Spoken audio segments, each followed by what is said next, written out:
bothersome is not the bill itself passed. It is the manner and way that the House of Assembly in Enugu State passed a bill within 1 day. Unless you don't believe, if you're not a lawyer, you should understand that bills are something that's written down that will translate into laws to govern humans in the environment. And you don't make laws just because you want to make laws. You make laws for the benefit of the people within the community.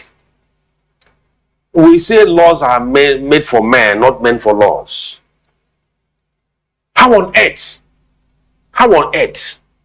could the House of Assembly sit down, bring in a bill that is so strange to the environment, and the same day read it first reading, second reading, third reading, and pass it into law? And they are forwarding the bill to the governor for assent. I think in a layman's language, a bill is read first and second to introduce that bill to the members of the House. And if you read a bill for first and second reading, the bill goes into a committee level. The committee, in terms of that ranching, committee on agriculture, committee on security, committee on the revenue, committee on that and that. These committees, we look at the bill. Each committee will now say it is revenue. How much are we looking at here? The security will now look at the security implication of that bill in the society. And the agricultural committee will now look at what is the benefit agriculturally, because it's animal husbandry. First of all, let me go where I am really much interested in terms of rearing of animals. The veterinary services must be involved, because the number of cattle in a ranch determines the environmental safety of that particular environment. Suppose there's an outbreak of flu, outbreak of disease. What and what will be done? What and what will be put in place? What of the environmental impact assessment of that particular industry? The Minister of Environment will come in and look at the environmental impact assessment of what in that environment, the effect of that particular business in that environment. All right. It's important that I just have to let you say the things around this. But is there a problem with having an institution that will manage if people want to set up a ranch? And by the way, I'm not sure you're correct when you say that there's no Igbo man that owns a ranch. I think there are quite a number of them, even in the southeast, who own ranches. It's just that they don't go advertising it and, oh, this is my ranch. Because there you have, is it that there we'll now have what you might want to call a stigmatization of people from the southeast choosing to rear cattle from the north? Is this a problem? No. And secondly, the second question is, if there's an agency that is supposed to manage whoever wants to set up ranch, this is the agency that will supervise and see to what they are doing. Is that a problem? Or is the issue with, one, the speed with which the bill was passed? Or second, are you sensing that there's some kind of underhand game going on? Of course, yes. I'm not saying that we don't engage in ranching. But to the best of my knowledge, I have not seen in a large scale where a man engages himself in ranching. What we see is the politicians that get cars from as donations, as gifts, employing the Fulanis, young Fulanis, to take care of their cattle. If you go to government house at times during Chimaroke, Sullivan, and Ogwai, you will see cattle coming out to feed in the morning. Leaving, they go back. In government house, I've seen it several times during those tenures. I've not been to government house under this regime.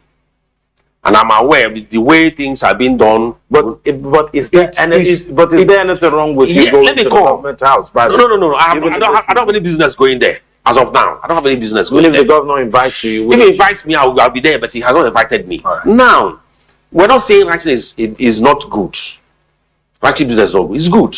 But the issue of passage of law to guide ranching, are you aware that if the bill goes to public, a kind of committee of whole, and comes back for public hearing, the public will ask questions, the benefits, the pros and cons, then they will dot the E's and cross the T's and dot the I's within the bill. But the quick passage of the bill sends a wrong signal to the populace. What are we pursuing? Yes. Who is that person interest that is being protected by passage of bill within one day? Alex, there's nowhere in the world a bill is passed in a day. What I got from them was that they said an amendment to a bill already existing. Because you know why passed a bill into law banning open grazing during his tenure. They now said it is an amendment to that open grazing. An amendment is not providing a new bill. You can introduce motions to amend a law or set up a committee of a legal amendment within the state to be chaired by the Attorney General of the state or another person. Then people will not, on that basis, people will still say their minds, because you are making a law that will guide you and I. Supposing I want to go into ranching, I will now go into the public hearing and look at what the bill says and ask questions and make an input of what they may not be aware of within that business. So whose interest is being pursued in terms of a bill? For instance, in that bill, I read a place where they said revenue is mostly their center stage, their interests, payment of revenue. And the whole place I read is revenue. That government can equally acquire land and go give for ranching. Government cannot buy land. Ranching is a private business. It's like I going to the Obete to sell anywhere, any goods. Government should not buy a shade for me. What own government to pay my rates and tax? Government has no business of buying a shop for me to go in. Why is government interested in buying land for the people? Because the people that are coming to do this business, for instance, you are placing the cart before the horse. So typically, if I understand this, because there were issues about, there were talks about the likelihood of setting up a ranch at Ozo 1. I mean, there was a lot of pushback in any way. In fact, it made headlines all over Nigeria and internationally. Is this also a follow-up to that? Because anytime the word ranching is mentioned in the Southeast, we read it differently. Is this about once bitten, twice shy? Do you know why we read it differently? Do you know why people are skeptical about that bill? About that ranching? Ranching mostly is done by the Fulanis. And we know their history. If you look at Benue Plateau axis, today is in turmoil. In a night, 130 persons are killed overnight. Because the history of these people is that once they come into an environment, you give them land, they will pay, they become members of that community. The land, they own it. They will not live again. At a point, they will start doing certain traditional things that are not within the comfort of that environment. And when they react, when the environmental people react, people within the environment react, they will react forcefully by killing. In Benue Plateau today, is because of the same land given to the Fulanis. For instance, since the mention of ranching in Enugu State under this administration, the killing in Ozo 1 has increased, Eziagu followed, issues are followed. So you think that the recent spate of violence we are seeing in those places has something to do with that? It has something to do with this. The government should go out, because I said somewhere in my on my Facebook handle that government should institute a commission of inquiry to find out why the killing in Ozo 1 has persisted, even when the governor visited and said it will stop, enough is enough. Just like when Wine went there and shedded his own tears, he had not abated. Why is it that during his campaign, His Excellency Peter Mba promised Ozo 1 people and said, Ozo 1 is so dear to me. Ozo 1 is so dear to me. It's not what you are thinking that we are thinking. These were his words. We are thinking of establishing University of Agriculture in Uzo 1, there was an uproar, clapping everywhere. They clap for him. Why can't he now go to Uzo 1 that has vast place of land and say, give me this land, let me establish this University of Agriculture? In the first place, that's a promise. Why the issue of ranching cattle? Why should a Fulani man from Sokoto, Bauchi, Kanu, Katsina come down here with his cattle and be massacring our people just at will? And nobody, people are asked not to react, don't take revenge, don't go for self-help. It is against the law. But the law equally says you have right to defend yourself. If somebody invades your house today with a knife or with a gun and have a way of killing him, you kill him there. Because it's self-defense. So the law that says don't kill equally have a caveat that says defend yourself, you're under attack. Why I also want people being massacred? People that we are doing wake keep or so, or doing ceremony. You came there, massacred them out. An old man, I saw an old man lying down, face down, with blood, almost dead. And you are telling them, don't go for self-help. But you have not provided any measure to curtail the killing. So we are asking questions. And questions we're asking, why the passage of the law within 1 day? A law of that nature, a bill of that nature is supposed to last for 2-3 days, even if you are an amendment. 2-3 months. Do public hearing. You will not even listen to them, but allow the people to hear their view. After saying what they want to say, you go back to inner chambers and look at what they have said and say this bill must be passed, but people have reacted on this. They amend it and pass it. Then people will now get abreast with that particular law and the condition and start waiting for that particular ranching. Even if I want to go into ranch as an Igbo man, what is specified in the bill is supposed to be made known to me before the bill. So I'll now put it into calculation of my business. How much is government going to charge me if I have 100 cattle or 100 cows in my ranch? This is supposed to be made known to the people. So why the importance of this bill at this point in time? When the administration says we're going to give you water for 180 days, they're still working on it. The water is not running anywhere except certain places as it were. The roads are not well done. What they are doing is what we saw in Chimaroke, Sullivan, Ugwanya administration, patching of roads. They should go into pure concrete tar of the roads. Get it just better to do any state motopolis. If you pay for that good roads for next 10 years, let the people have good roads. What of housing? So we're asking questions. Why is the rush in passage of that bill? Labour Party in the House, 5 of them said no. But because we're in a minority today in the National Assembly, they had to pass the bill. And the Speaker said this bill is important to the governor. Why is it important to the governor rather than the state people? Are we now serving the governor as governor is serving us? The public should have, their interest should be paramount to the Excellency, not his own interests. Because we are getting a hint that under Muhammad Buhari, the federal government mapped out trillions of naira as counter funding to state that will begin ranching. So it's about the money. It's about the money. We're out of time, and we'll have time to discuss this and expand on other issues maybe in the coming weeks. And I have to thank you so much for raising this issue, and I will have to.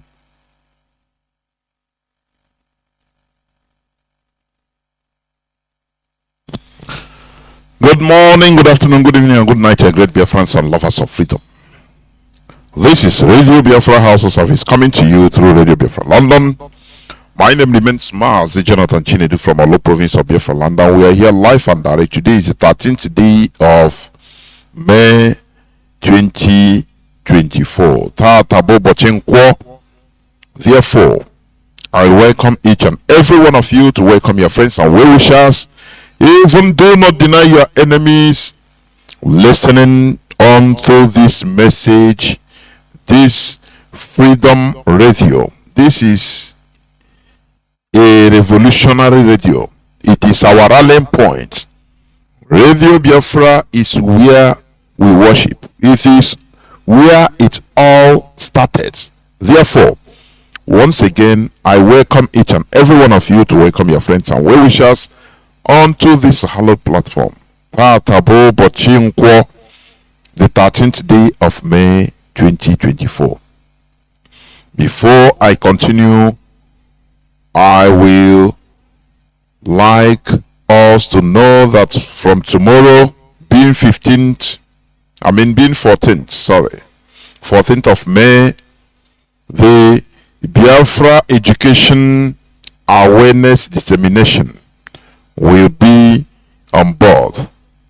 I will host them here on this platform, Radio Biafra House of Service. You know how it is. We are in our mourning or remembrance month. Biafra Education Awareness Dissemination. You know how captivating the history of what happened to us by Dr. Lois Okachi and co and group. You know how it is always. Please. It will be tomorrow. It will start from tomorrow, Tuesday, being the 14th of May 2024. By time is 7:30 p.m. PT as usual. And the first the caption for tomorrow is the Nigerian coup of January 15, 1966. You know, I want us to understand that our history, what happened to us, was being pervaded mostly by our enemies. But what Mazi Nnamdi started is for us to tell our history by ourselves. When you allow your enemies, foreigners, to write your history, they will distort it. So that we, instead of us being the victim, now we become the culprits, the offenders. That is what happened. Many people bought this garbage that Ojukwu started the war. Now I ask you, if you are in a situation whereby your people were massacred all over the country, no respite, no refuge anywhere, and the people came back, those that survived came back, rushed back to Biafra, to our land, and cling to you, you become helpless as a leader. You find yourself in that situation as the governor of eastern part of Nigeria. Or this thing happened and people came back to you and say, what do we do? Please, what is going to happen? We are no more safe anywhere in Nigeria. So it's better we stay in our land, and if they come, we will be safe here. If they come here to attack us, now we defend ourselves. Ojukwu told them, no, it never reached this way, it never reached like this. They said, but you see, thousands of our people died. Many families are obliterated from the face of the earth. So what are you talking? He said, no, just cool down. Ojukwu merely calm down the nerves of our people. I'm telling you, just imagine yourself being in the situation of General Chukwuemeka Odimegwu Ojukwu in 1966. I want you to think, how would you have done, or what would you have done? Ojukwu tried. He called Gowon, who was the head of state de facto, which was not confirmed because they never declared that Akin Ironsi was killed. So, everything was just kind of translucent, not transparent. So Ojukwu say, okay, what is happening? My people are being massacred everywhere. What is the problem? Are we not wanted again in Nigeria? What is the problem? If there is a military coup, he is for the military. How does it concern innocent, ordinary civilians that are going about their businesses? How? Go on, say, okay, now I guarantee. Oh, I'm sorry for what happened. Oh, it's a mistake. Please let Igbos come back, go back to their place, because Nigeria is for everybody. Let them come back. Ojukwu also not only go on, he called the emirs of the north and complained to them. They say, oh, we are sorry for what happened. It shouldn't have happened. We are sorry. Just tell your people, let them come back. Come back to the place. And they gave him assurance. And Ojukwu announced to the people and said, now the problem is over. We will deal with the people that lost their lives later. But for now, do not be hysterical.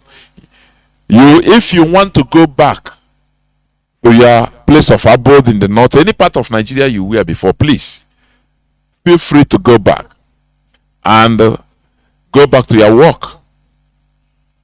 We resolve everything. I'm assured that nothing will happen. We will deal with the issue of those killed and reparations later. But please, go back. Ojukwu told the people to go back. And the people believed him as their leader. And they went back to the north, to the west, to different parts of Nigeria they were. With good faith that everything has been resolved. Those that lost their loved ones, they mourned them and they went back. Do you know that it was a trap? They now cordoned off everywhere. And the second massacre was far worse than the first genocide. It was a genocide of a large scale. Now, those that ran back, that came back alive. The worst part of it is that they loaded the torsos, that is, the headless corpses of our people, and put them inside into train. They beheaded the corpses and put them inside train, loaded them with the heat, smelling death everywhere. They loaded them thousands in train, shipping them back to our land for us to see. Do you know what that thing is? Do you know what it means? That we are coming for you. This is what what awaits all of you in Igbo lando, in Ejolando, in everywhere. Our people now, they sent blame. They gathered around Ojukwu. They say, you caused this. You deceived us. Now, we can no longer trust your word about Nigeria. Don't tell us anything about Nigeria. Declare our state as a different, because we are no longer safe in Nigeria. So we must be separate, so that we can defend ourselves against any invader. At least we have a home. Ojukwu started warning also. People wanted to mob Ojukwu self. These are things you don't hear. They don't tell you this. People gathered and said, look, if you start telling or preaching to us about Nigeria again, we will remove you here, direct. You are one person. We will, all of us, remove you from here and get somebody among us that is willing, and he will do the job for us. Ojukwu was also hesitant. He called go and said, you put me in a very difficult position. You put me to be fighting with my people. Go on say, offend ignorance. He said, that's now so it be. So he said, no, we need to talk face to face. They invited Ojukwu to come to, I don't know, whether Lagos, for them to discuss. Ojukwu laughed, you kill my people, so you want me to just come so that you kill me. Now they say no, we give you guarantee. He said, but you have given guarantee to my people, and they came, and many of them didn't return. So they negotiate because Ojukwu didn't want any war. He want to remain in Nigeria. He don't want any, because he understand the effects of war. Are you hearing me? He's a military man. He understood what war means. He understood all these pros and cons about war, this type of problem. So he wanted to resolve it amicably, so that there will be no more bloodshed. And that's why they resolved into going to Ghana in Aburi to have some negotiations to iron out things face to face. And they went there and they made agreement in Aburi. You understand? For peaceful coexistence, for structuring. People are talking today. They agreed on restructuring Nigeria so that each region will be semi-autonomous with their parliament as before, so that people will govern themselves and there will be weak center. People now will be happy to control their land in one weaker Nigeria, central Nigeria. And they were happy. The video is there. Go on, shake Ojukwu. They shaked.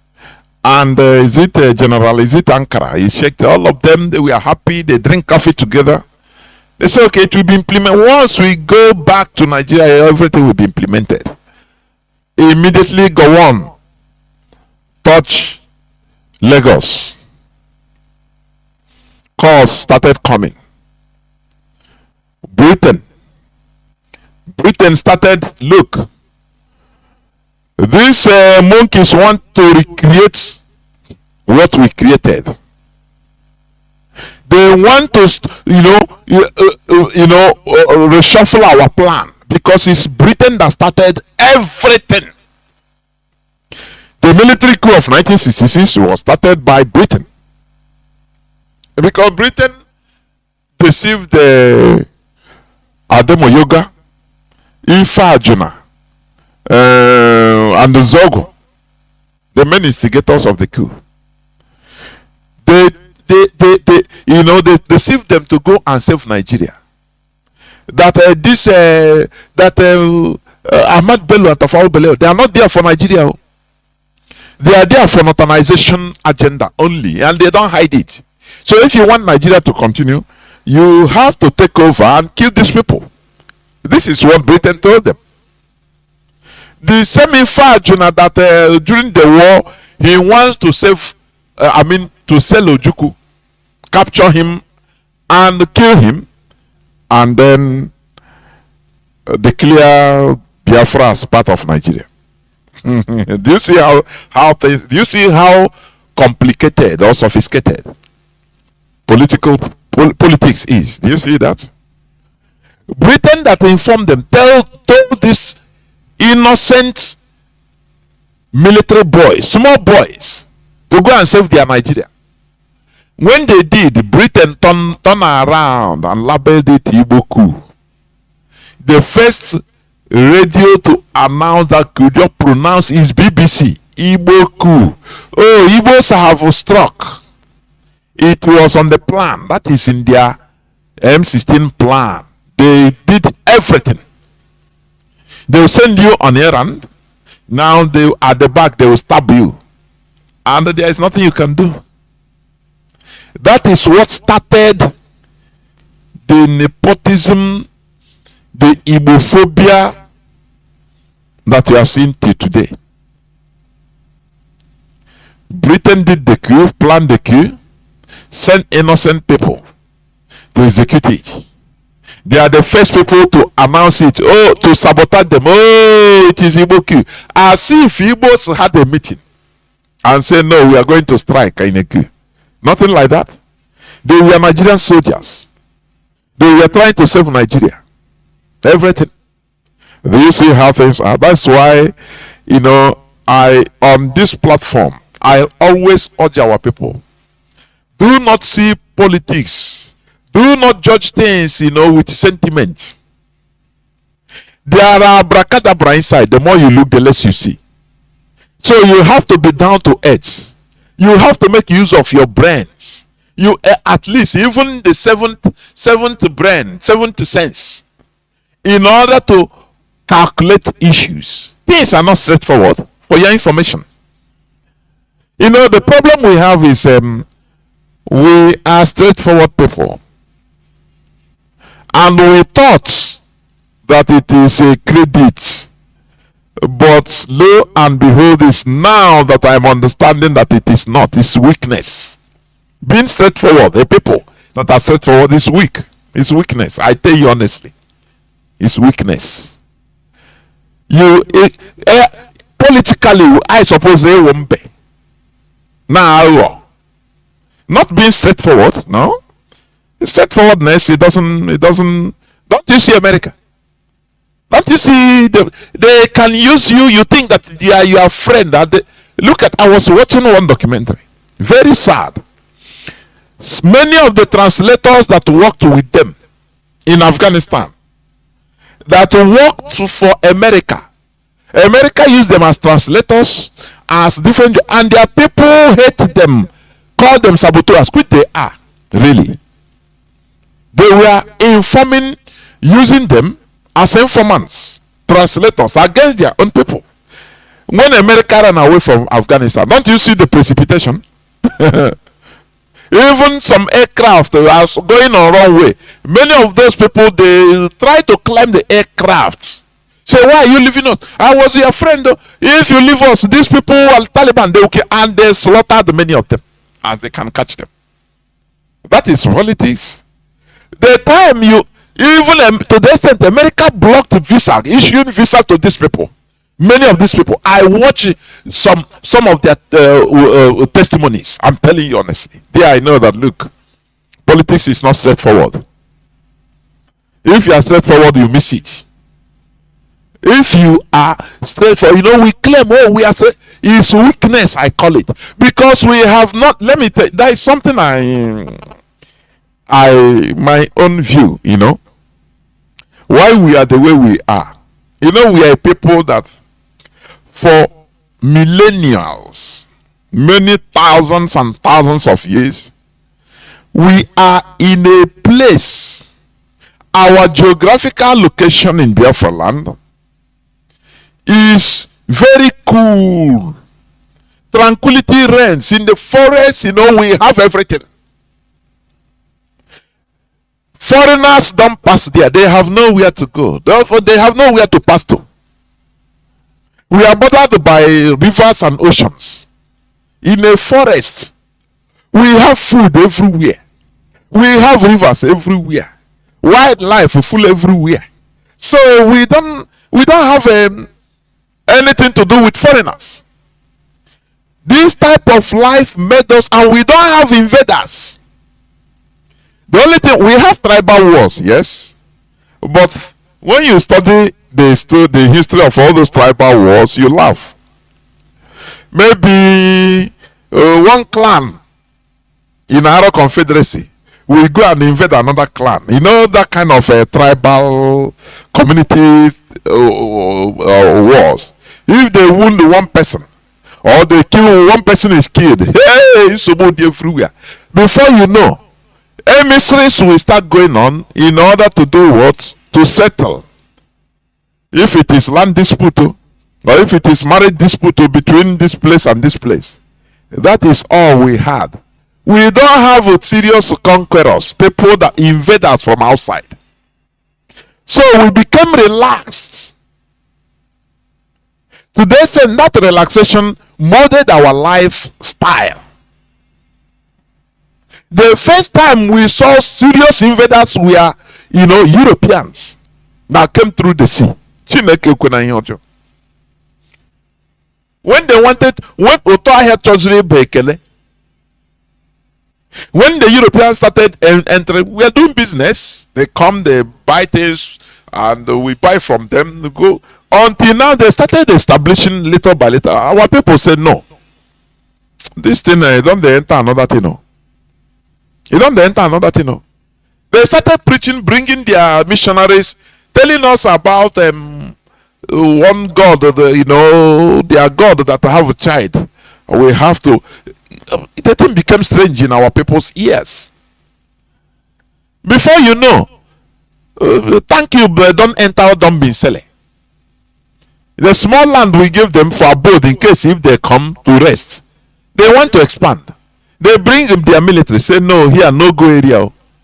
Our people start suspecting, say no.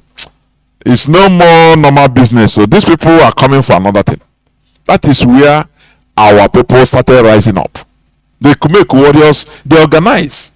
And say, nah, these foreigners, we need to, now it's no more. People started telling stories of what happened in their villages, how these people enter and they burn their villages. This one saying, nah, you see, in a Efik land, look at what happened in my village. Nah, they gathered. They say we have to start fighting these people, otherwise. That is the only serious invaders that come, and that episode resulted to what we are seeing, what we are still living today. Do you see?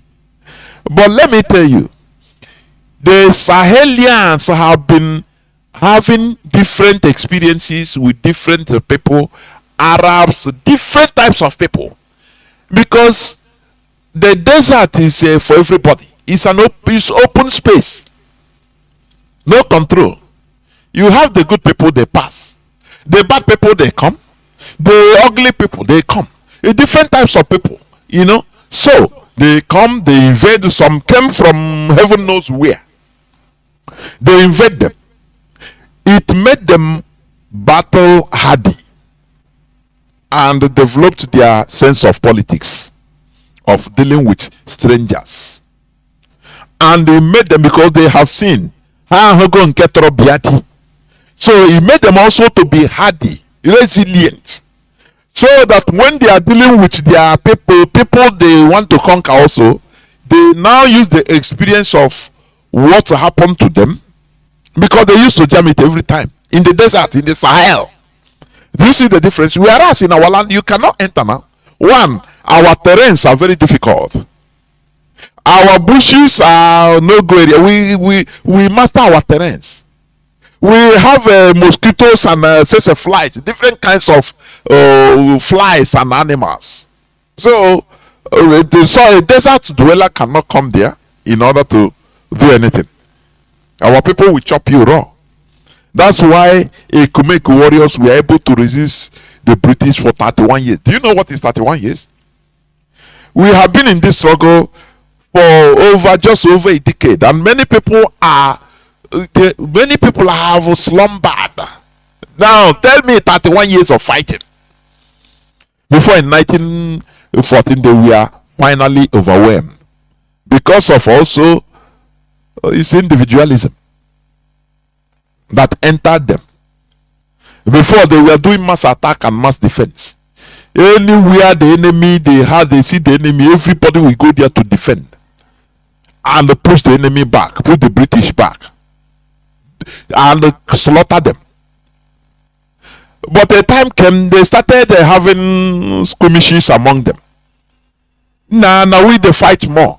They started now that spirit of individualism, and now we be warriors. Abreba, now we they fight more. You people, before you know, now don't run. So we go come and defend you. Now our people they die more. Waiting now. So that disaster spirit enter. And they say, no, if that's the case, let everybody go to his hometown and defend his hometown. Let's see who will lose. That division is still in our life till today. That is why if it's happening in Enugu, Fulani are killing people in Enugu, Every other people will say, nah, now wow, Enugu man, they cannot reach here now. Hey, now here, Abba, hey, no, we get Abba when a mother we have boys now. We get people. Man, that no more that one family. No more one family.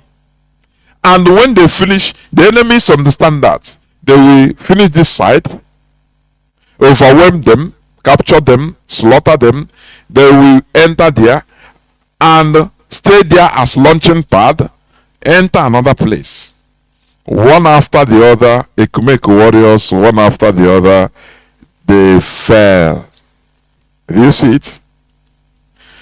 Do you see the evil of division? Do you see it? And it is still happening today. Enugu has been under attack. Enugu has been under attack. Today, the Enugu House of Assembly, they have turned the bill into law about ranching. When you hear ranching, is Ruga. To establish Ruga for Fulani. That is what it means.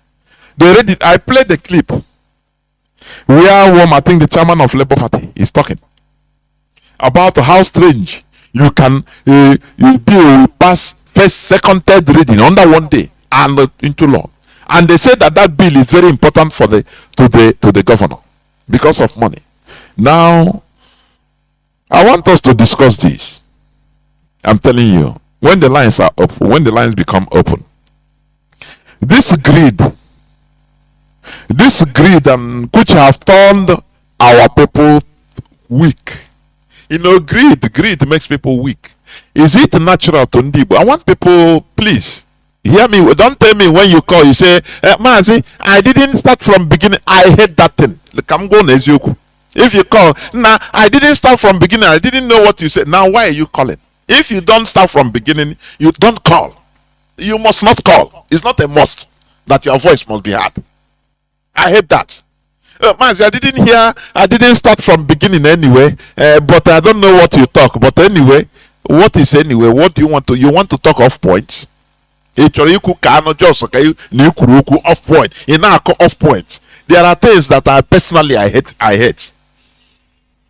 If you don't listen, I could remember when our leader is on immediately that time when our national anthem is playing, I'm already set.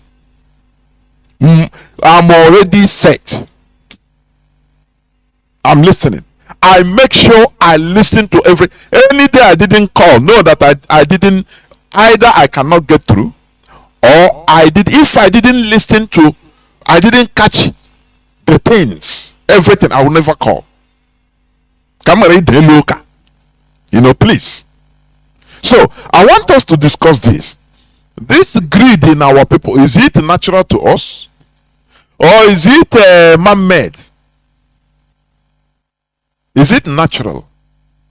Because it's too much. Enugu state governor. These people, don't they see, don't they learn from history? Why are they attacking Enugu? When you see it's happening in Enugu, people in Owerri, in Olo, in Abia, in Igwa, say, the Enugu side now, for them is far. But do you remember one thing? Dr. Bedai Mailafia, he said something before he died. He's still on YouTube. There was one time, I think somebody called in his asked him. He said he had either directly or a question somebody. They say, you people helped the Fulani go on to slaughter the Igbos, so now you are crying. So he said something to us. He said, you people, I don't pray, but what happened happened. But do not rejoice. Because after Southern Kaduna, they are going to Jos Benue. And after they are coming to your land. Because once they capture one place, That is Fulani modus operandi. They are colonizers. Are you hearing me? They are colonizers. So they know the art of colonization. These are people that were pursued right from Middle East for millennium upon millennium. So they have been rigmaroling in the wilderness, and now they saw a place. Do you know why? Last Saturday I talked about Fulani, their Allah, telling them that they have to come. This is a land flowing with milk and honey, so they need to kill the people. I want you to reason. I'm curious, because I read it in the Bible, Deuteronomy chapter 20, verse 16 to 17. Where God told the Israelites, go to the land of Canaan, destroy, kill everything that, he say, kill everything that live. Now I put it now, I say, but don't you think that it is what the God of, or the Allah of Fulani are telling them? Don't you think so? The reason why they have their their footprint, or their hold in that entity called Nigeria, because they saw it as a place flowing with milk and honey. Let me tell you, before Ottoman Danfodio established the Fulani Caliphate, which he renamed, they called the Sokoto Caliphate. That is Islamic Caliphate, Islamic State. And it is stretched from Burkina Faso. If he reached from Burkina Faso, Niger, that Sahelian, or even northern Ghana, all those places. But the capital is in Gobir, that is Sokoto. They renamed it Sokoto. Do you know the reason? They saw the place as ground zero. The indigenous people there are the most stupid. When you do something that you never think in this world that you can pull it, when you become intoxicated, you become mad. That's why you got home in an entity. Yeah, may one thing or the other now put a kind of money. As on you become intoxicated, because in your life you never ever think that you can have this type of thing. So this is what happened to Ottoman Danfodio. Ottoman Danfodio, just a simple person, Islamic preaching. He grew up and started reading Quran, gathering people, teaching them Quran. All of a sudden he found out that the Hausa, they trust him. He built trust, one single person, and he started turning themselves against each other, turning Hausas against Hausas, and they were following him. Wow, this is opportunity. So I Osman Danfodio, as small I come from a poor family I am. If I talk, these people they start quarreling among themselves because of now I become authority. Hey, say Chineke, Allah Akbar. Hey, he put gear 5, put gear 10. He now saw their weak points as religion, that they are keen to learn more about Islam. Hey, he posed now. He uses their head, turn into orography. And before King Yufa can know anything, he have turned many of the people against him. King Yufa, the sheriff of Hausa that time, Hausa land, he outlawed him and he ran away. And when Ottoman Danfodio ran away into the desert, into some place, many Hausa people follow him. You have a crowd now that can fight.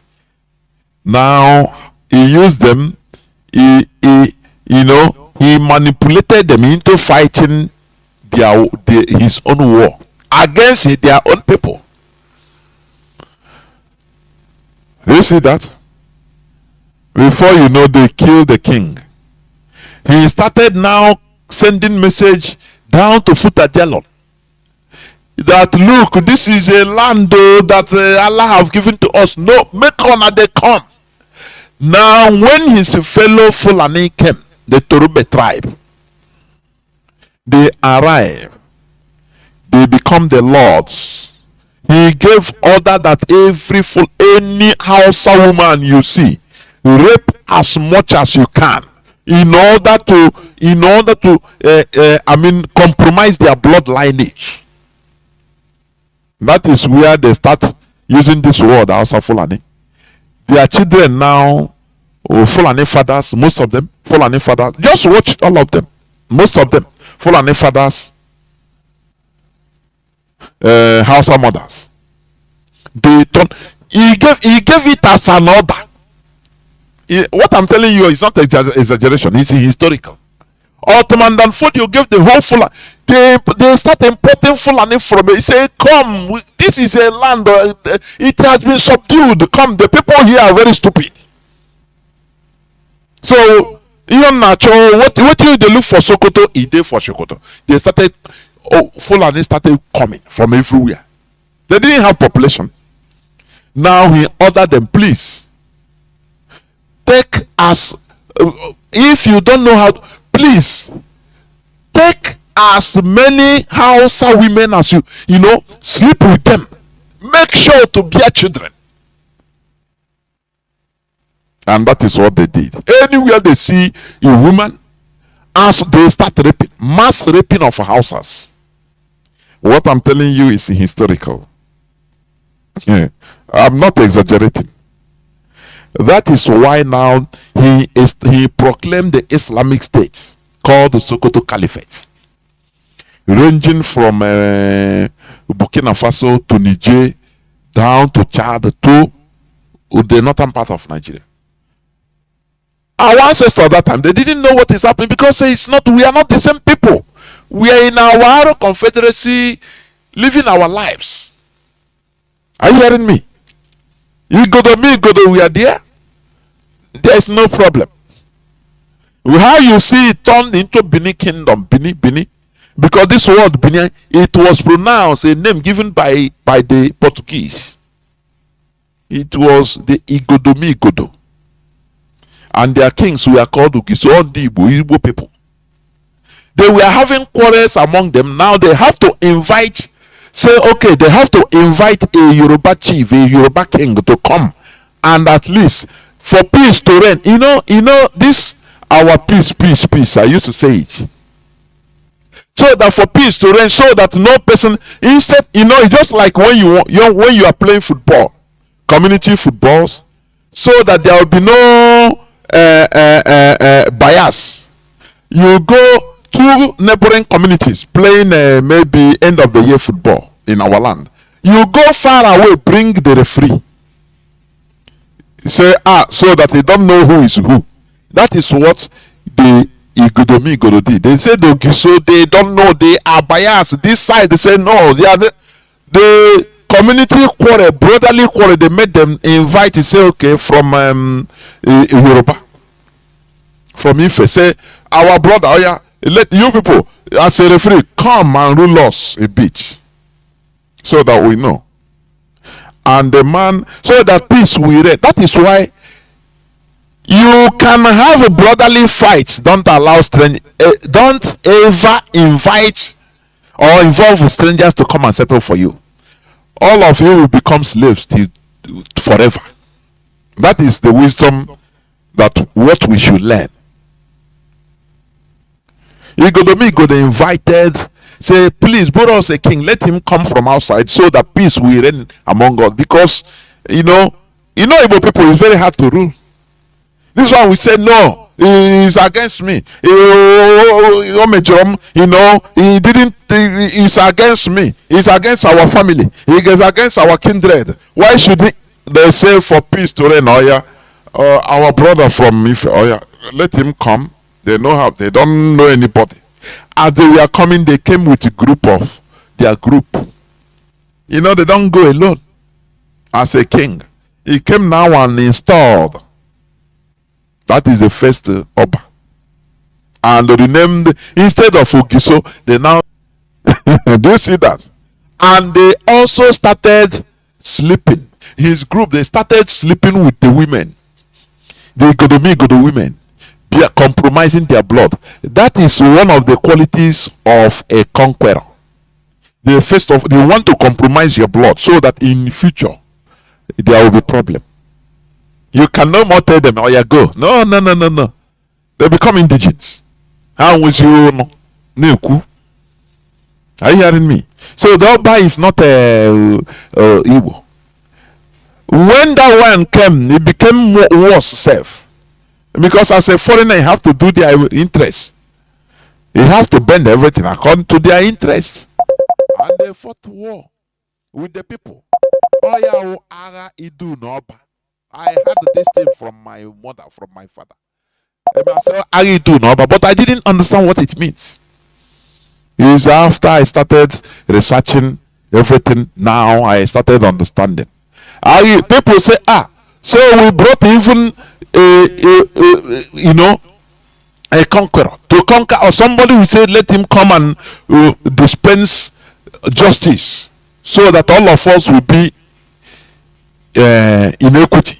Now he came and started taking their women, putting them in the worst situation. The people revolted. That is, he do Noba, he have to invite his people to come and fight. Some of our people left from Igodomigod. I think Abreba. They left and came. So now we can no more stay there. Are you hearing me? So that is the thing. So what am I trying to say?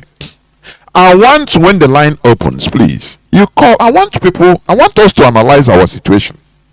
Because this greed, sometimes I say, is it natural? Because I don't want to believe it. My own analysis is I don't want to believe it. It's since after the war mostly. I am telling you. People that are defeated in a war and sent in a survival mode, individual survival mode. Now sabotage become a very lucrative business. The Nigerian government, through the backing of the British government, they gave them a policy. Obasanjo, you are seeing, most of these are his ideas. For your information, separate these people, let them, give them to go and survive privately. And let me tell you, because of lack of experience, as I used to say, we never suffer conquest until the British came. So we don't know all these pros and cons of, living with strangers, being conquered, or we don't know it. So we are a kind of virgin people. Our people fought a war 2.5 years, almost 3 years, and stopped. And gullibly going back, one Nigeria, because we are ignorant of being, defeated in a war. The situation of a person defeated in a war, we are ignorant because we never suffered such before. Unlike the Sahelians, they have been conquering, they have been defeating, they have been seeing people. Look at South Sudan. Do you think it's easy? They are part of Sahel in their part, because that side also is an open space. That is why they were able to fight for 39 years. The first war was 17 years. The second war was 22 years. Straight war. Not a brutal war, not a child's play. Very brutal war. They were resilient, consistent. They say, instead of us to agree, to stop, and we are defeated, and we become slaves. No, because they know the consequence. They say, instead, you kill all of us. But in our own, we are naive. We trust the people very easily. Oh, no victor, no vanquish, and they start convincing, on one hunger to kill honor. No victor, no vanquish. I beg, let us stop before all of us die. We don't know that because we are naive. We didn't know that the situation under which we are stopping, it will be far worse than if the war continued. But it will be a gradual process for total conquest. Now they sentence us into individual survival. That is why they push us into trading. Do you see? You know, trading is the last of last. Are you hearing me? Trading is is the least that somebody will do. Once you are knocked from it, you just stay in your veranda and just gather tomato and put on the table. That is trading. That is how many of our people started. Because there is no more space. Nowhere. No space, nowhere. You have your intelligence, you have your qualifications, you go Nigerian they treat you like an animal. They say no space. They will carry a northerner without no knowledge, no qualification, and put there. That is how defeated people are treated. And they gradually try to conquer us. That is what we are suffering till today. And this situation they put us into, it bred selfishness. And Nigeria voluntarily encourage selfishness and greed in our people. Because without being greedy, you cannot succeed. Dog will eat dog in order to survive. For me, that is the origin of this extreme greed. We were sentenced to go and survive on your own. So people have nothing to do. I saw in a video where China, after the war, started selling plastic bottles. A whole intellectual that was is it a minister in Biafra? He was lived into selling akpakara dingo. Because there's nothing again to do. Do you see that? And now greed informing on our people, because just like slaves in America, your ability to sabotage others, to report what others want to do, sabotage them, it will earn you to become. It might earn you to be a house nigger. I don't know whether people are understanding what I'm saying.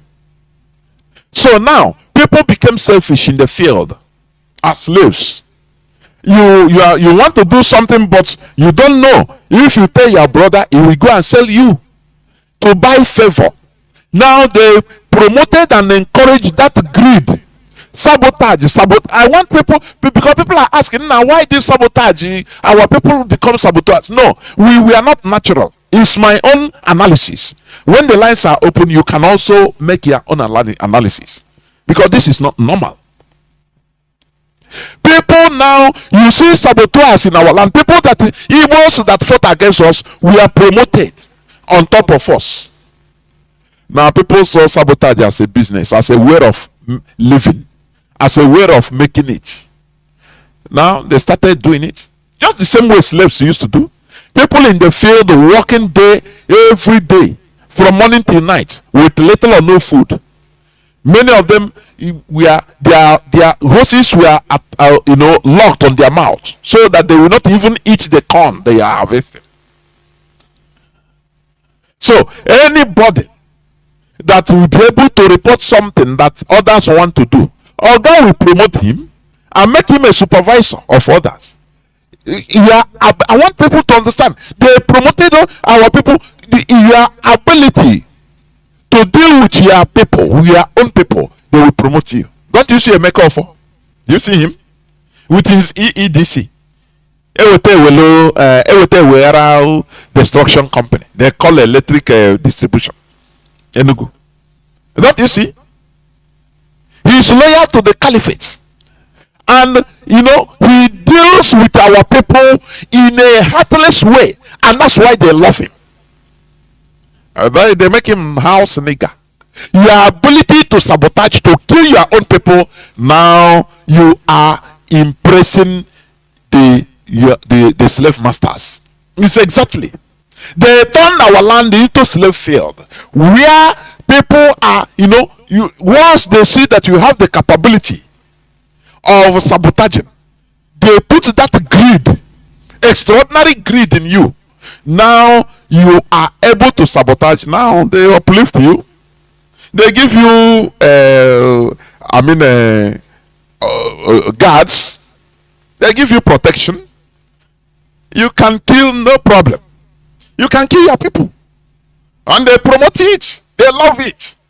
That is why you see somebody like Hope Uzodimma. I used to say it. Very greedy. He now become the governor of Imo State through imposition. Something that is abomination. But because of greed, he accepted it.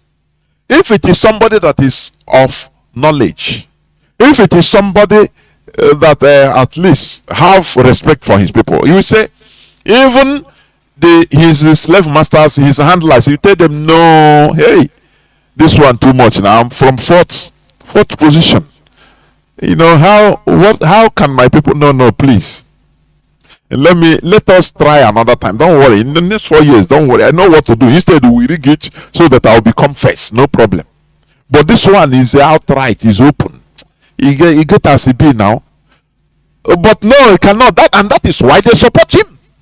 Don't you see how they give him, once they see in you that greed and the ability to kill your people, without heart, you become heartless. You lie to your people. You are able to kill Igbos. They promote you. They give you protection as you want. If you knock, they open. They say, that is slave mentality. I want people, when the lines open, you put mouth. Whether it's natural to us, Igbo, Biafrans, or how. What is your take? But I've said my own take. Enugu, you see how Enugu House of Assembly, all of them is a group of people. I don't know how many are there. They have to pass ranching law. Ruga. You are calling it ranching law. That is a baptism name in order to it is Ruga that Buhari wanted by all means, but we are rejected. Now they continue causing problem. Why are they causing problem in Enugu? Because they had the same Ruga from southern Kaduna. They gave them land. Oh, you people need. Oh, there is land in Kaduna, southern Kaduna. They gave them land. They say stay there. Don't worry, earn your living, train your cattle, we buy, we become, neighbors and, no problem. And they say, okay, the Fulani enter there. Today, go that side, they have taken everywhere in Kaduna. Everywhere. To the extent now, the governor of Kaduna and the vice governor is Muslim, answerable to the Fulani. From there, they launch down to Benue and Plateau states.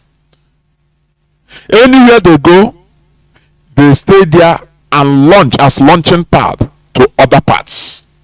Because they are always expanding. Expansionists, they are. Why you see all these things are not happening in any other place like in Ghana?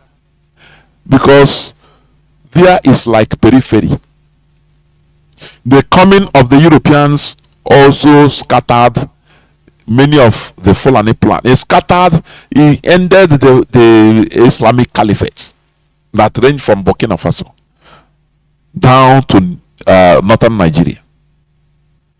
So, but they vowed to retain Nigeria, to retain that place, the capital, their capital. That is why they made agreement with Britain that, look, we have agreed, we have agreed to bow down to you, but allow us this space. And that is what Britain did. That is why Britain accorded the Fulani a natural majority in the Nigeria Senate. Natural is you cannot change it. They are naturally majority, so anything, they are the king makers. Are you hearing me? That is it. Other places, so they have lost everywhere. In Ghana, in Cameroon, no, you cannot say Fulani, you don't have a say there. But in Nigeria, they say Allah have given it to them. That is why they vowed to dip the Quran in the sea, in Atlantic Ocean. And oil in Bayelsa must belong to Jigawa. These are their vows. They don't care losing other places, but Nigeria, they say the people there are the most stupid people. The indigenous people there are the most. You can easily easily outsmart them. They are not sophisticated. Don't you see how they use them? They use the middle betters. They use other ethnicities. Fulani use them in order to turn Igbophobia. The only people to turn to hate Igbos. The only people that they know that these are the people that can be able, that will stand against them. They turn everybody to hate Igbos. Even our own Igbo people, they turn them.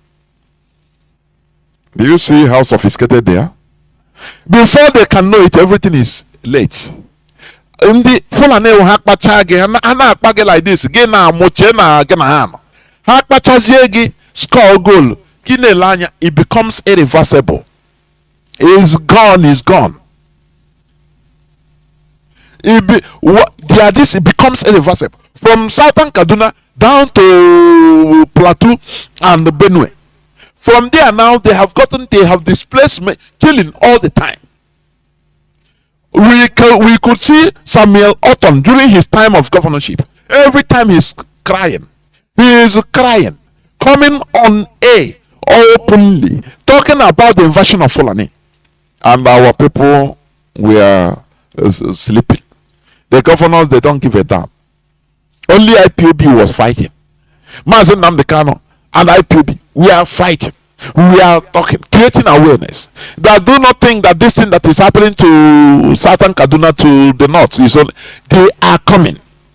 Mazi Nnamdi went to USA to solicit for fund to buy arms and ammunition to prepare.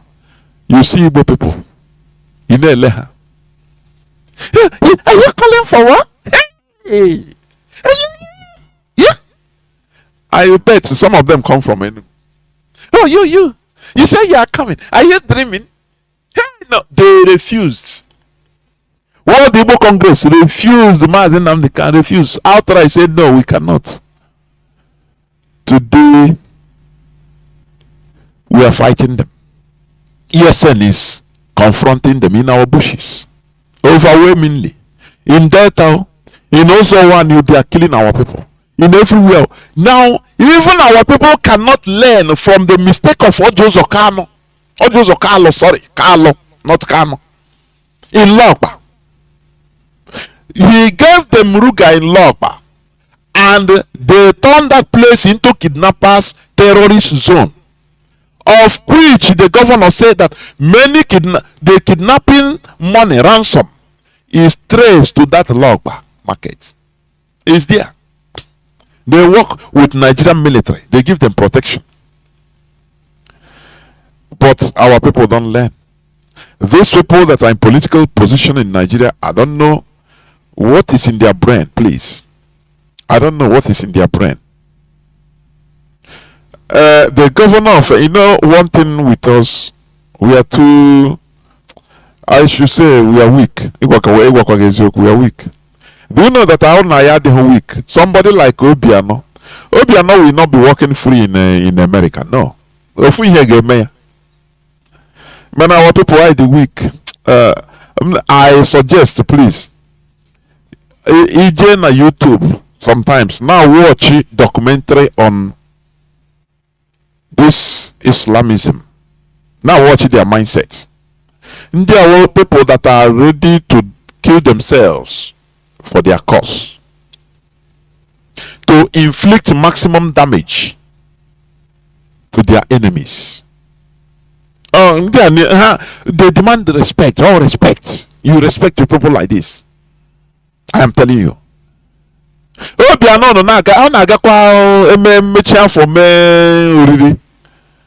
America, I have seen somebody to snub him from shaking him.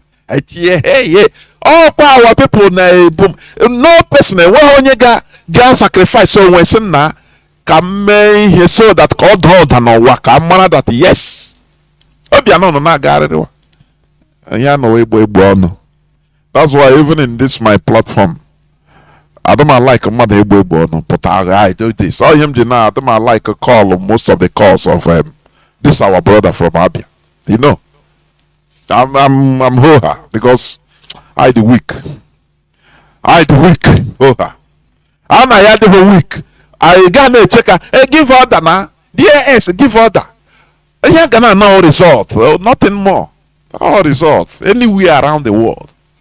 What did he go Biano say that the lives of Anambra people, our people, 500,000. Or mecha ihe na eme balaka.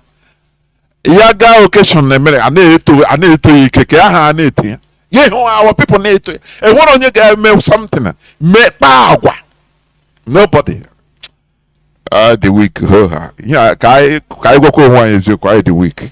I am saying it. Oh, yeah, we name people name with impunity.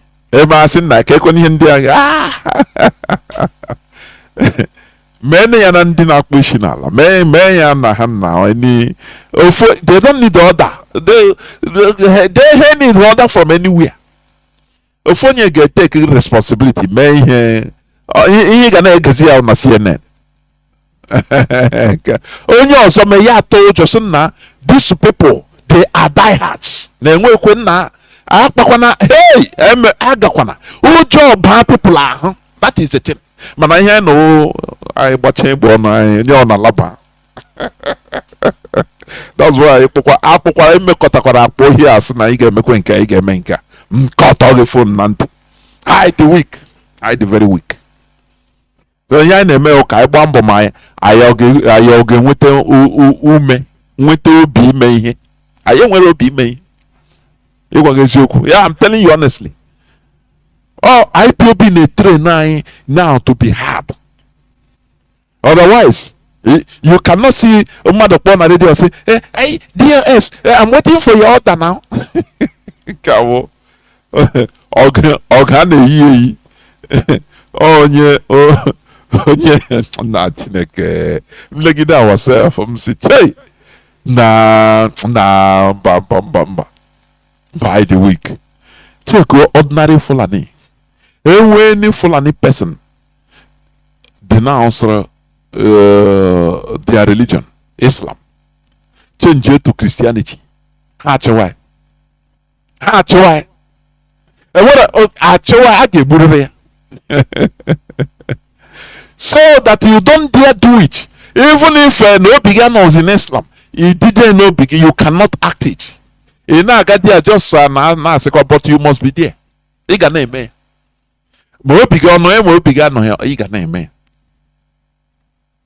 If look at them in the north, the northern politicians, they are paying Boko Haram secretly. They are sponsoring them. It's obligation, whether they like it or not. There are certain amounts they are paying.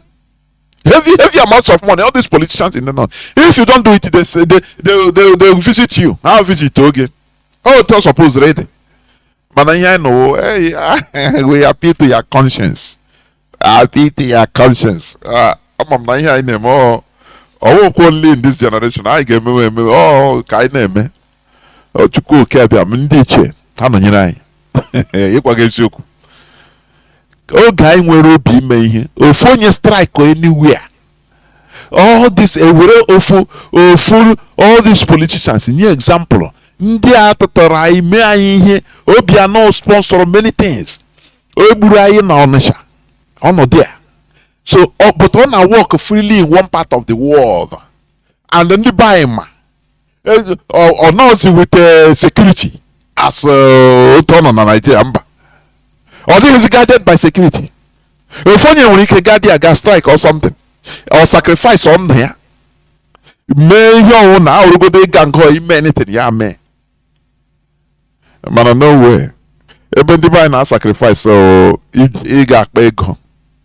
He broke my gas out there. Eba man at a ejite Agibu Pukishi. Ah, Burukawa. Ejite Konia, or Bukuishi. Just for nonsense, dying for nonsense, dying in shameful death.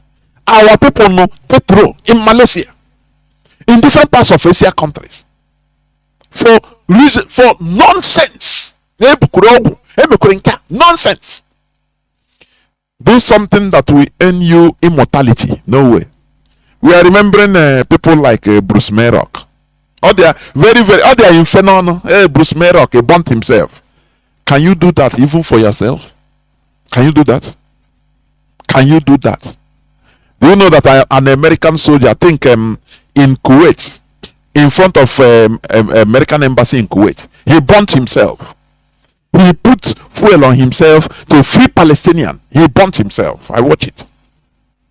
India, why wouldn't they gain respect? If I know ebe gono, we are now. If we cannot rise up, they suicidal in what we are doing. Enwekwe bai naga. Ka anyị hapụkwa ihe anyị na-emekwa ihe. Enwekwe bai naga. Ebia na-eche ka Mazi Chinasa nwere ya come already Biafra bịa nye ọda. So that emezie ọ ya nwa ka a ga-eji reso ejide ya gị na-amụ. Yeah, kundi the weak, very weak people. So what am I trying to say? I want to read, despite what is happening, I want to read something. An Hausa person wrote in reply to what Dr. Salim Musa Omar, one President General Fube Global Development and Rights Initiative. He said for 219 years, the Hausa people have been victims of terrorism and injustice under Fulani leadership. Do you see it? It's a rejoinder to Dr. Salim Musa Omar. The Hausas are rising up, but our people are accepting, they are diving deep into conquests instead of learning from what happened to others. No, they will not do it. Even what is happening to us, they will not learn. No. That primitive greed is there. That is why I want our people to, when the lines will be open, you please tell me, what is the origin of this greed in us, that will make our people not to care for our collective interest. What matters to them is only that, like the chairman, the present chairman of Ohanes Ndibo. You see what happened? What he said, he denied it. Started denying. He started denying it. Of which is what happened, really. That is what happened. But he was caught on. They want to cut corners to go and so that they know how to calculate. Now once we do it, one of us we will bring in the next election we will bring 5 ministers, submit 5 ministers. From there, and then with the whole contract of this and that will be us. How share among themselves. Now I know reason share.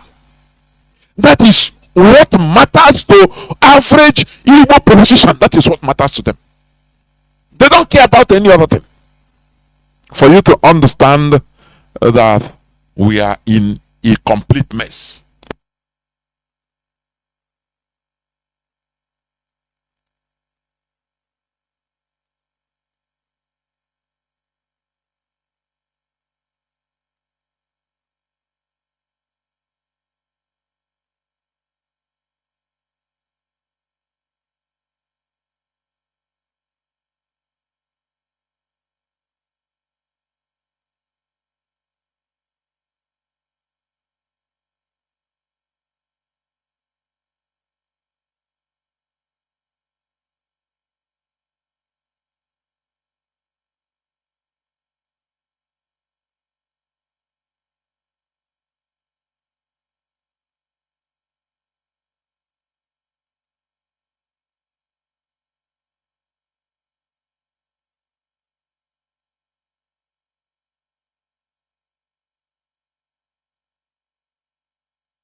Welcome back. Sorry, I tried to regulate something at the background, but we must continue. So, as I was saying, somebody like Iwanyan or Haneze Ndibo, look at in their greed. I was listening to one of our brothers that speaks on social media. He's talking about one of the sins of Haneze Ndibo. We say now Yoruba people, they are going around, even in the diaspora, forming community, bringing back Yorubas in Cuba, in Brazil, forming communities, strengthening their ties. He said, where is Haneze Ndibo? I laugh. He said, I laugh. Do you know that Jamaicans are populated with mostly Igbos? The black people you see there in Jamaica, in Haiti, Jamaica. Do you know that? Mostly Igbos. You say, have they gone? They never even try anything to at least assemble our people, our past slaves. We know where they are concentrated. When you hear Haiti is Igbos that are mostly there. I laugh. Do you know where I was laughing? I said, he's talking of diaspora. Whereas they never even gather our people that are what of Igbos in other places. They say Igbos only in 5 years southeastern states. Sometimes they just put rivers. What of Igbos in our people in Delta? In Iguacha, it was Igbo land, Iguacha. But now, because of their greed, do you know the reason of their greed? So that the smaller they are, any share they give to them, they don't have to share it into too many places. So that is why they are, stifling us. They want us to be as tiny as possible. Do you see the greed? Igbos in Kogi, they abandon Igbos in Benue. Our people that are in Benue under continuous attack, kidnapping and everything by the Fulani. No person cares for them. We call them, they are the nuts. In Kogi, the same thing. And our brother is saying, they have to go to diaspora. They never gather our people in our own Biafra land. Hey, this is primitive greed. The word primitive means, there is something wrong in the brain.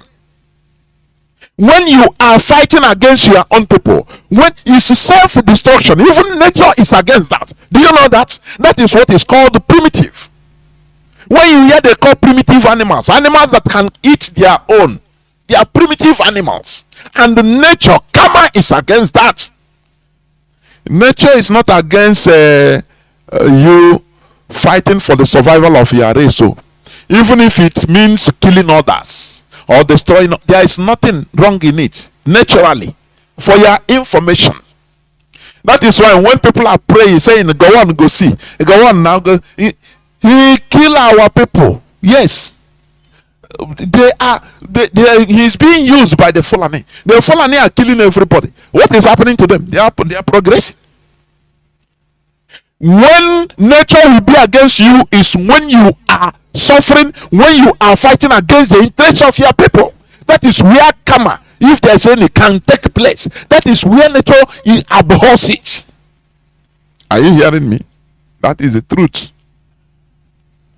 But when you are trying to protect your own people, look at the atrocities committed by the Europeans against different parts of they committed genocide against communities, against races. They killed the people into extinction. They made people that is a race. Races disappear in America. Tribes, they killed the tribal people until no more. They wiped people out in this planet Earth. Are they not progressing? Because they are doing it for their collective interest. So anything is allowed for collective interest of a people. Everything is allowed for your information. It is natural. But when you start eating your people, going against, that is, you are fighting against your race, against your own people's interests, which means you want your people to be extinct. There, it is unnatural. Nature can fight you. Are you hearing me? So let's read what this man wrote. Let's read what this man wrote. This Hausa man. He say, you are great. He's telling the Fulani. He say, your great grandfather Ottoman Danfodio, in the last 219 years, initiated the killings and plunder of Hausa people and their lands by brigandage, which continued till death. Dr. Salim, that is the Fulani person. Where were you that you had been silent when your Fulani people were busy visiting my Hausa people in the following atrocities unabatedly? What are the atrocities? One, they buried the Hausa people alive in the days of Ottoman Danfodio. Do you see the atrocities of a conqueror? But today, any Fulani person, they go pilgrimage in the what do you call it? In the tomb of Ottoman Danfodio. But he committed genocide. Do you hear me?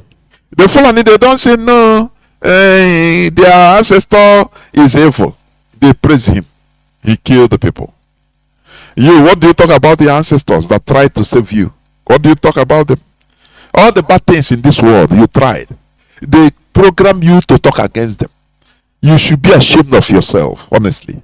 When I hear an Igbo man speaking, oh, our ancestors killed you, I become ashamed. I don't even want to listen because he is shaming himself. He don't know. Your ancestor killed twins. Ottoman Danfodio buried the people alive in his days. Are you hearing me? The Germans killed thousands and thousands of children. Are you hearing me? What of America? Hearing me? The Germans killed thousands and thousands of children. Are you hearing me? What of America? Hearing me? The Germans killed thousands and thousands of children. Are you hearing me? What of America?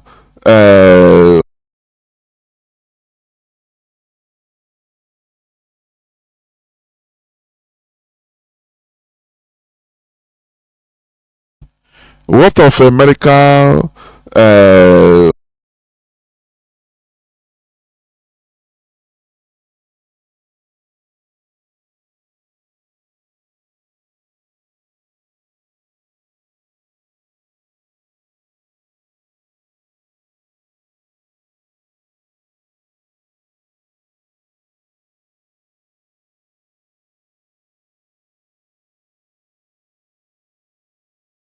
And I don't know. It seems my whether my voice is coming out. I hope so.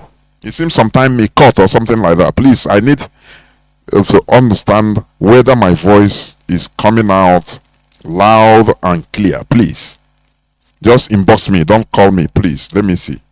Just inbox me. Is coming loud and clear? What is happening?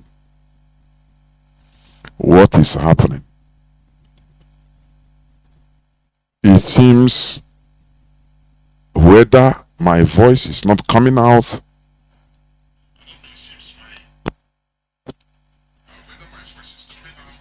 It seems my voice ceased. Please, whether my voice is coming smoothly, please, I need inbox. I need confirmation, please. Inbox me if you can. Please, Mazi. Okay, thank you, Mazi. It is pretty clear. Okay, thank you. Because I don't want to be talking without people listening. Thank you, Mazi. Okay, we must continue. So, let me continue reading. I'm saying this so that our so-called politician Peter Mba will be listening, or it will be told to him, of which they know all these things, but they agreed. Will their greed allow them? That is the question I ask. Will their greed allow them? You know, in this world, what matters most is the legacy you lay. Nothing more. That is number one thing. That is why people live dignified life. They, they prefer dignity to any other thing. Are you hearing me? But many of our people, they tell you now, money be everything. No, that life. Look at the maker for they are using him against our people, and he love it. Anytime he's coming, he's driving on motorcade,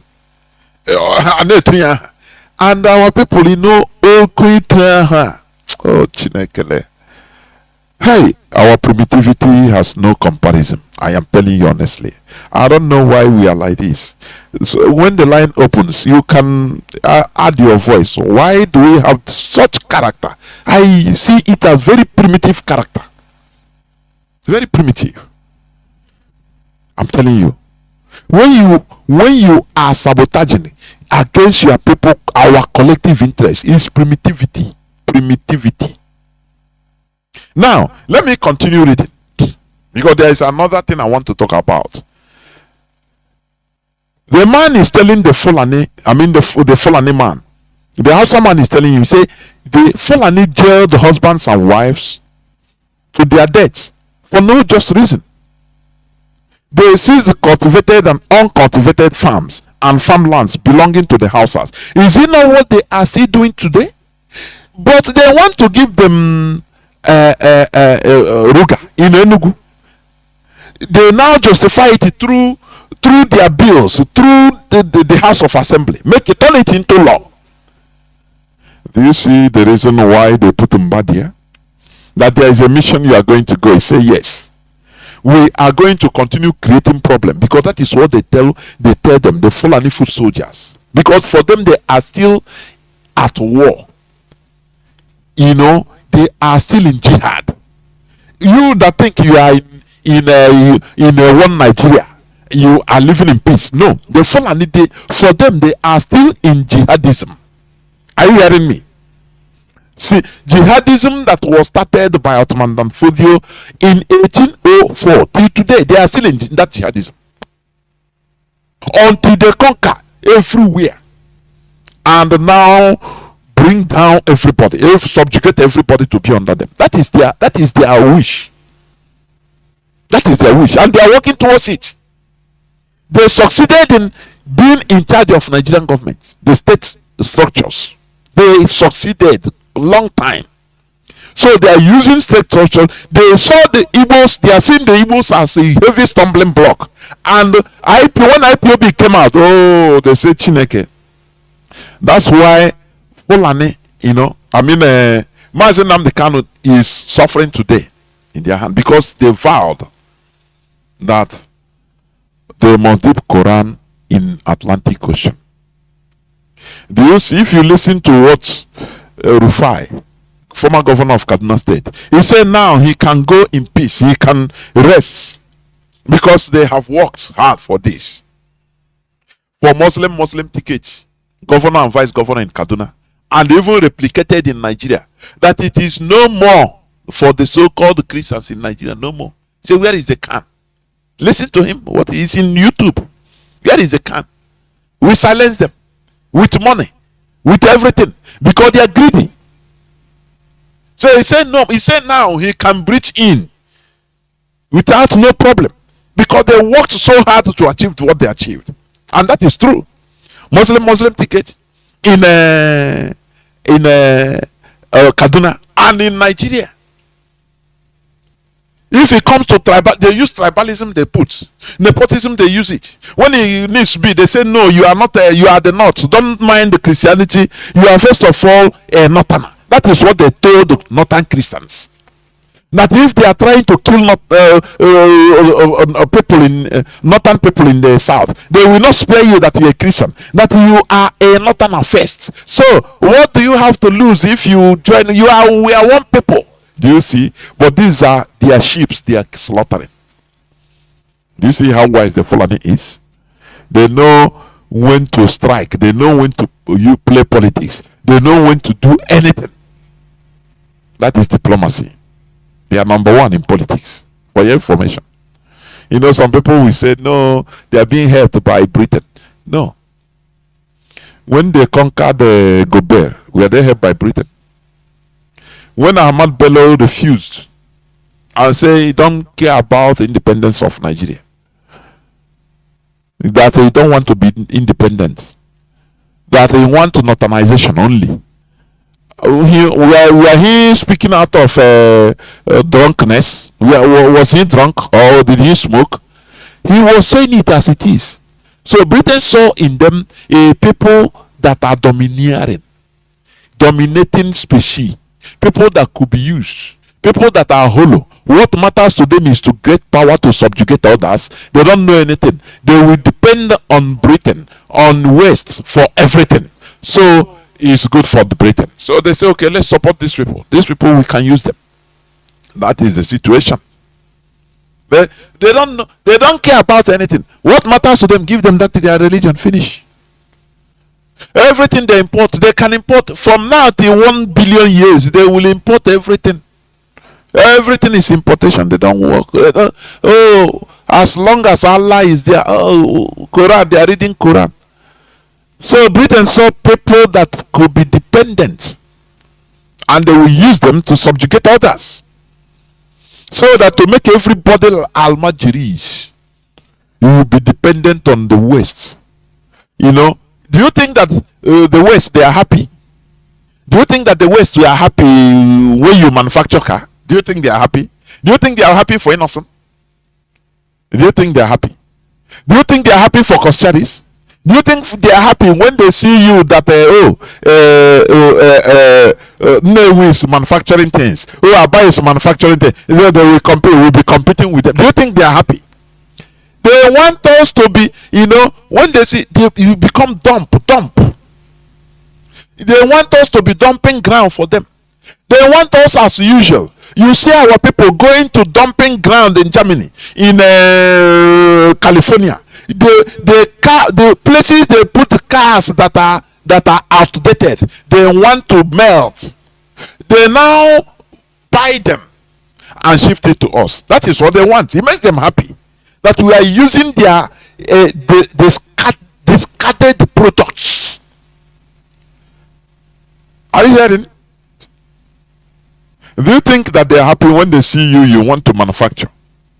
Which means you want to become a human being. You want to be productive. They are not happy. They want to see you all the time. You know, you will be packing car tires, up to 10 tires into one tire. You see our people in Germany, all here now, many of our people. Again, a dump, so here now, I got grow, and tire, every tire. 10 tires, one tire. Do you think that they are happy seeing you doing that? They are condemned the things. Oh, you say, oh, we are sending it to Africa. They are happy. They don't want you to be like them to manufacture.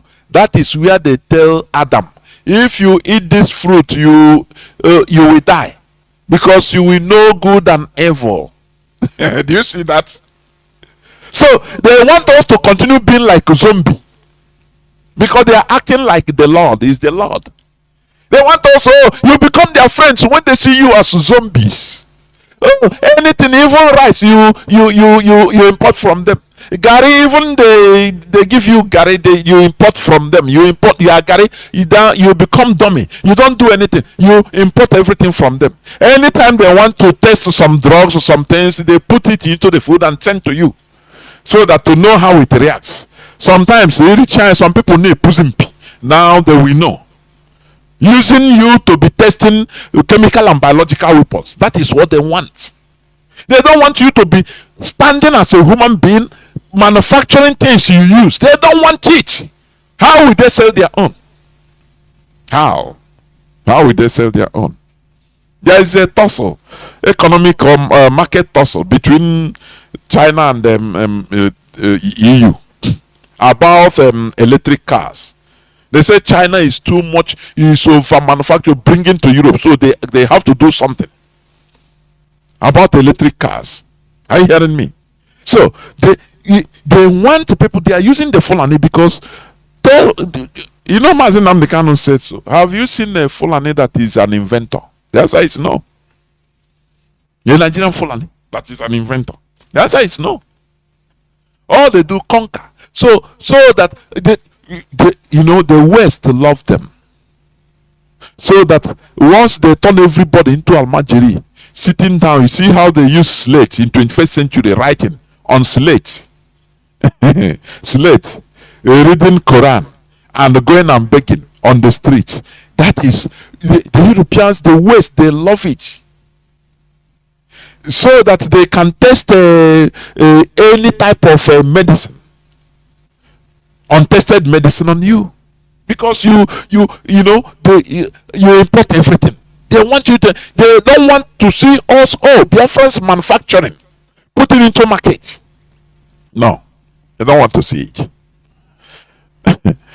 Let me continue reading a bit before I turn. There are many things. He said, what the Hausa man is saying. They forbade the Hausa children to go to school, and those who managed to go were deprived of choice courses as they strove to further their education. Hausas are denied recruitment into armed forces. They exclude the Hausas from participating in politics and this and that. Okay, as dictated. Okay, except for voting, as dictated by Fulani imams and mulamas. They kidnap Hausa Christian women from churches and rape them inside mosques. These are the atrocities they committed against Hausa, and they are committing. But these our so-called governors, political, they don't see all these things, or they don't know what is happening, or they are driven by their greed. They don't care what happens to our race. The same way they don't see all these things, or they don't know what is happening, or they are driven by their greed. They don't care what happens to our race. The same way they don't see all these things, or they don't know what is happening, or they are driven by their greed. They don't care what happens to our race. The same way they don't see all these things, or they don't know what is happening, or they are driven by their greed. They don't care what happens to our race.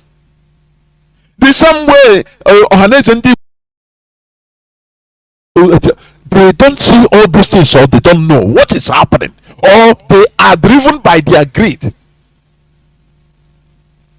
They don't care what happens to our race. The same way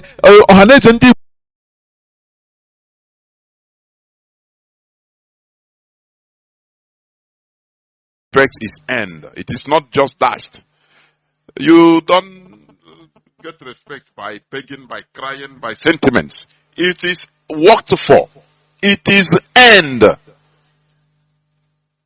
So that black race will understand this and work hard, change our mentalities in order to be productive. Because when we are productive, we earn our space, we earn respect in this planet Earth. We will stop being disrespected everywhere around the world. That is the reality. Not complaining, you are discriminating against me because I'm an African. Yes, because you are unproductive. That is why you are discriminated upon. If you are bringing something positive into this world, producing, imagine that you are producing and giving China, distributing to the world is buying things, finished products that come out of your brain. How would they disrespect you? Why don't people disrespect the Japanese? You can't disrespect them, because once you enter into your parlor, you will see an LG television, or you see a Toyota motorcycle or engine, or Kawasaki, or car. Maybe you are driving Nissan. So You give respect by buying, by purchasing their products. You are respecting them. By bringing out your money, purchasing the product of Japan, you're already saying bravo, kudos to them. You are bowing to them for your information. But when they look around, you don't produce nothing.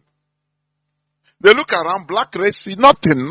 Just as I'm talking now, check inside your room, inside your sitting room, what the whole furnitures, everything that is there, every material that is there, both electrical, electronics, the car you are using, how many is being made in Africa? Do you see why you are disrespected? Do you see the reason? You are Jara. What they respect, what the Europeans, what others respect is what is under your soil. Because you don't even know how to extract it. Go to Congo, you see how they are mining diamond. How the local population is dying, digging pits in Angola, in Congo. Digging pits in order to mine gold in the most primitive way. You understand? In peasant way, peasant system. So why wouldn't you be disrespected? Because as you are mining it, you don't primitive way. You understand? In peasant way, peasant system. So why wouldn't you be disrespected? Because as you are mining it, you don't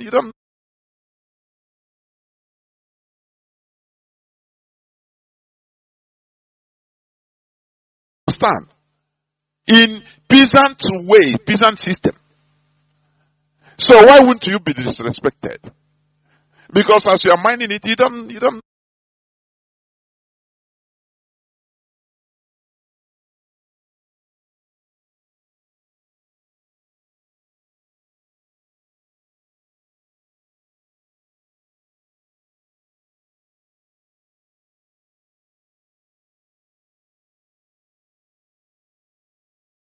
meet no more.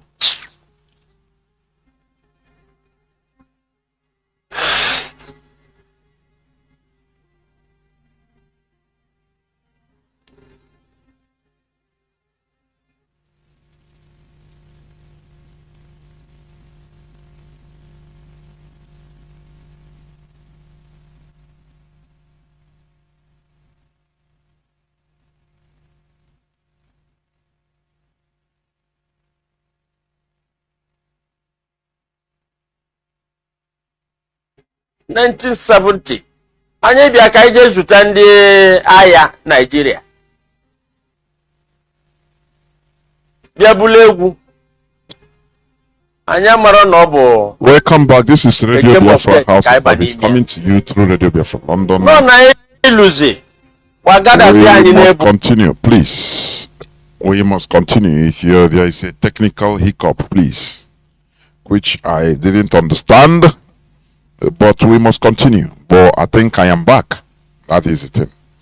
So we must continue. So what am I am I saying? I am talking about the greed in our people, mostly our politicians. And I was reading about the atrocities committed by the Fulani, which Hausa man wrote about. But still, our people are hell-bent on making sure to give the Fulani Roga. They are using our people against our people. Are you hearing me? This is abomination. Complete abomination. What Enugu House of Assembly, they have IPOB to contend with, because no single iota of our land should be ceded to the Fulani. Any person that wants, why should this ranching, so-called ranching, why should it be government concern? Why? You know the policy of the Fulani. Continue dealing with them, cause confusion, and they will be telling the governor, the political class in our land, that the solution is this. So put ranching. Once they put it in Enugu, they will from there continue launching other places. And they will tell you, don't you see what Enugu have done? Don't you see that there is calm? They will bring temporary calmness for maybe some months and 1 year. Now they start pressurizing other governors, Anambra, Imo, or other places, Delta, because they will increase the confusion. I mean the Fulani slaughter in other areas. They will start telling them, don't you see what Enugu have done? They established ranching and that's it. And that's it. You have you have quietness. You have peace.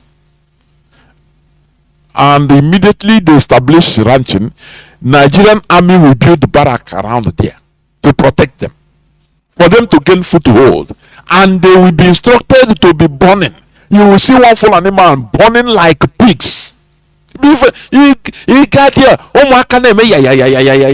so that they'll be growing fast. These are future jihadists. They will be using to launch to other places. Let us understand what they are playing, please. We are in the 21st century. We shouldn't be making mistakes of before. Our people should rise up against what is happening in our land. Our land doesn't belong to the governors. Our land doesn't belong to the governors until we start doing something strange to them. I say something unheard of. Until we start doing something unheard of to them, they will not learn. They will not. They will not. Look. They will not even open their ears to know that we as a people we existed. Look at how they rushed everything under one day, which is not normal. Under one day, the bill pass into first, second, third reading. Under one day, no public discussion, no public nothing. Which means we don't exist. They say that that bill is very important to the governor. That is the only thing that matters, because there is money in the offing. That is the essence of him being the governor. That is the main contract he signed before being the governor. Ndibo, let us fight for our survival.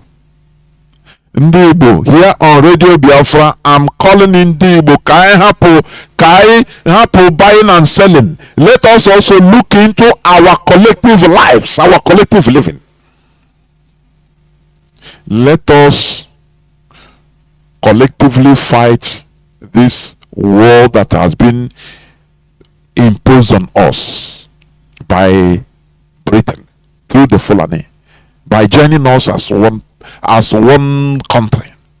I am telling you. Now, before I open my lines, there is another thing I want to talk, please, about the military base of France and America that they want to bring in our land, in Nigeria.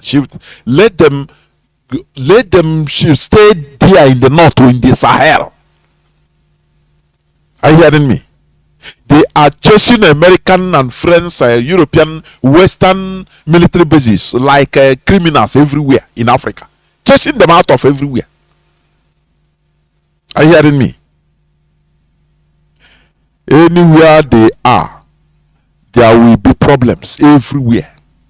That is, let me tell you, America don't. Do you think that this world, that is why we were brainwashed by Western media. That they love us, they are helping us. Do you remember the beginning of this struggle on this blog? People will be calling, hey, America, come and help us. People that are sucking your blood, mosquito sucking your blood. How do you chase it away? You chase it away. If you stay there telling him, hey, mosquito, help me, he's feeding on you. He's feeding on you. That is what the West are doing. There is no love or hatred in international politics. It's interest that counts. What matters is that they are getting everything free from our land. That is why they are secure. Why you see, that is the thing. When you see countries are progressing, they are advanced countries. There are things they are stealing from others. Do you understand me? They are cheating others in order to grow. That is it. When you see American bases, we are going here, they are going there, they are everywhere. They are mostly in Africa. They don't want us to rise up. They don't want us to rise up. I want, sorry, before I continue, I want to read IPOB press release. And rightly so. IPOB declares that Biafra will never allow USA or French military base in our territory. Let them carry it go. They are bringing us Greek gifts. We, the global family and movement of the indigenous people of Biafra, IPOB, ably led by the great and indomitable leader Mazi Kanu, categorically rejects any plan by the Nigerian government to cede any part of Biafra territory to either USA or France for their military bases. If the Nigerian government is interested in hosting US and French military bases, such bases should be in the northern region, where terrorists are on the rampage. IPOB intelligence unit M branch revealed that Biafra territories will become very unsafe should the USA and France bring down their military bases in our land. Nigeria government must understand that Biafrans do not have enough land, let alone the one that we warehouse either America or French military bases. Currently, Biafrans are battling to curtail the terrorists groomed and sent to our region by northern elders and their leaders. We don't want terrorists to target Biafra land because of US and French military presence. Irrespective of the state-sponsored insecurity, Biafra land remains calm, peaceful, and progressive. The unconfirmed report stated that the Nigerian government is in secret discussions with the French and US governments to set up their military bases in Nigeria after being booted out from the Sahel regions of West Africa. If the Nigerian government, who is desperately seeking legitimacy from the West, succumbs to this pressure and allow the establishment of US and French military bases in their country, they will regret their decision. If Nigeria are unable to curtail the activities of the local terrorists, what will happen if the foreign terrorists sees Nigeria as a potential abode or target? Unfortunately, the Nigerian government has never taken her citizens into consideration in any decision making, and certainly will not consider their citizens' safety in the decision of hosting foreign military bases as long as dollars are involved. That makes them very, very cheap. If the Nigerian government eventually agrees to allow the US and France establish their military bases in Nigeria, let such military bases be sited in the northern and western regions of Nigeria. Northern and western regions of Nigeria have the larger landmass and are borderlands between Nigeria and other West African countries. More so, western and northern regions have been hosting all the foreign institutions and projects for years, therefore should host the foreign military bases. The eastern region does not have any sufficient land for developmental projects and agricultural programs, let alone having space to warehouse foreign military bases. We wish to remind the US and French governments that Biafra land cannot accommodate any military base. Yes, Biafra has IPOB leadership as leaders of the new nation, and whatever concerns our nation must go through the IPOB movement's leadership. We are making it very clear that our land is not available for any military base. Allowing any foreign military base in our land is an infringement to the Biafran status and sovereignty. The risk of hosting foreign military base in Biafra territory is enormous. Outside putting our freedom at risk, it comes with environmental degradation, disruption of local ecosystems, pollution, and deforestation. Primarily, the base and her occupants will subvert our social and cultural values, which will distort the homogeneity of Biafrans. The base will attract infiltrations of many foreign interests, mostly terrorists, that will create political and social tension in our region. These and many more negative consequences associated with US and or French military bases are what Biafrans are not ready to deal with. Biafrans have been subjected to years of political and economic strangulation by the Nigeria state and other foreign exploiters because of oil and gas deposits in Biafra land. IPOB will never allow Biafrans to be exposed to more dangers, insecurity, and exploitation that comes with hosting exploitative foreign military bases. We are using this same medium to warn governors, politicians, Ohanese Ndibo, other interested parties from Biafra region to desist from contemplating or negotiating with America and or France on this issue. IPOB will not tolerate any person or group that tries to hand over any part of Biafra land for a foreign military base because of dollars or political favors. Comrade Emma Powerful, Media and Publicity Secretary for the Indigenous People of Biafra. And that is it. Now, I want to play for you a clip of how American base that is still in Ghana, how they are enjoying it. I want you to listen before I conclude. Please listen. There is American base in Ghana, in sections of mostly I think around the airport, Kotoka Airport. Listen. In Ghana, we have allowed the United States of America to establish its military base on our soil. Under the agreement which allows the U.S. to establish this military base, our head of state is stopped from entering that territory. The U.S. military base is not accessible even to the head of state. This is in Ghana, part of Ghana territory.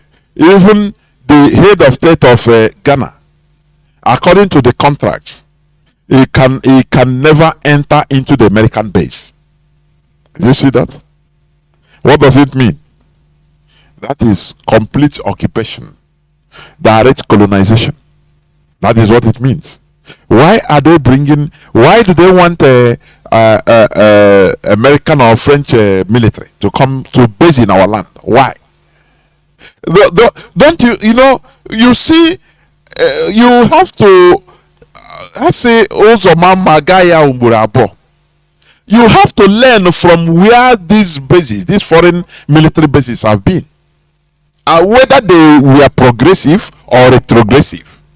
Look at Mali. Why did Mali chase away the French soldiers?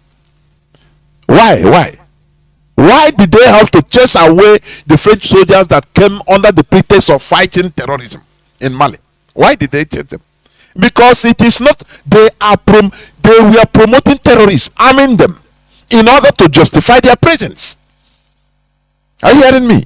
They went and built their base in thousands of kilometers square, round it up, where they base. It is there they mine gold and rare earths found in Mali. They were mining it and loading it on aircraft direct every time to France. These are people that you want their base on your land. In Niger, the same thing. America have the largest drone base outside the United States in Niger Republic. They say they are fighting terrorists, but every time with their state-of-the-art technology, everything, they don't see terrorists every time they are killing. Don't you see that this world is abracadabra? But they saw one American, an American that was held in kidnapped in Niger and taken to northern part of Nigeria. America sent their troops to go and rescue that an American citizen, rescue and kill the whole terrorists there. But they cannot see terrorists that we are rampaging in there. They say no, they are still every time as they are there, the terrorists will be killing, and they will carry go do a show. They will carry CNN or any of their media. Go and show how they are bombing. They throw bomb in this and they are fighting terrorists. This world is, the more you look, the less you see. Are you hearing me? Now, France has been in Niger for donkey years. God knows since independence. But Niger has been the poorest country in the world. No electricity. Nigeria was supplying them electricity. And it's one of the largest producers of uranium, I think, after Russia. Uranium. France doesn't have the mind, at least build a small nuclear facility for providing electricity. At least give them something. These people, they are heartless. Mazi Jonathan, these are the people that will give you heaven. Open door, free of charge. Now again in heaven, they want to save you. But they have been there mining uranium. Uranium is the common product we use for building a small nuclear facility for electric supply. At least let it be what they give them. At least let it be what they give them. They can't do it. They didn't do it. More than 80% of Niger don't have electricity. These are the people that want to come to our land. They want to come to our land to make their bases. Why would they base? Why? They are disrupting. They are disrespecting the sovereignty law, the Westphalian sovereignty of nations.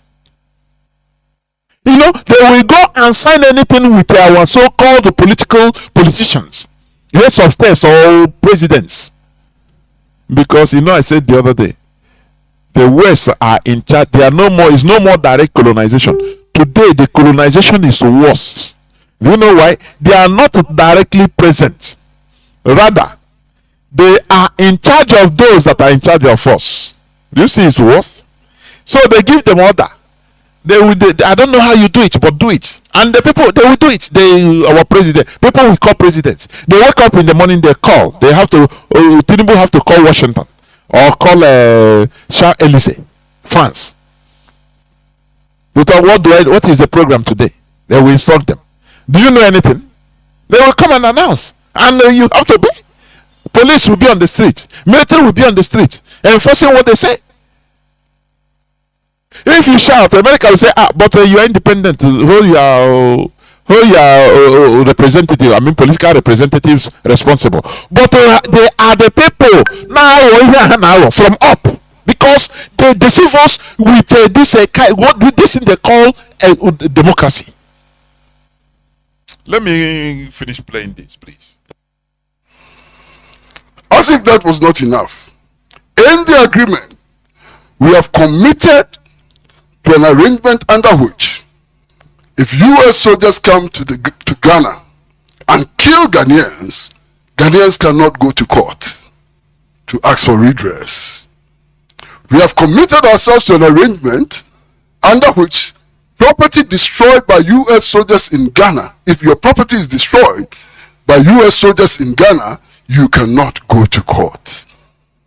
We have given our frequencies for the use of the US military for free.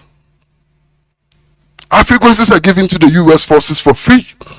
When Ghanaians have to pay millions in order to get frequencies to establish radio stations and television stations and so on, the US can take it for free. Under the agreement, US soldiers entering Ghana are not subject to inspection. They are not subject to search. You can't search them. You can't look through their bags. You can't examine what is on their body. And they can bring drugs. Do you know that? Do you know UK, United Kingdom, you see, they were exporting drugs to China in the 18th and 19th century. Do you know that? Officially, not the UK citizens. No, officially, government. Do you know that? They were exporting drug to China for the people, drugging the people, the masses, so that they become drug addicts. So that the people they will not know. Do you know this world? You will fight with anything available to you, anything you could. These people that lecture us on, virtues and this and that and good governance.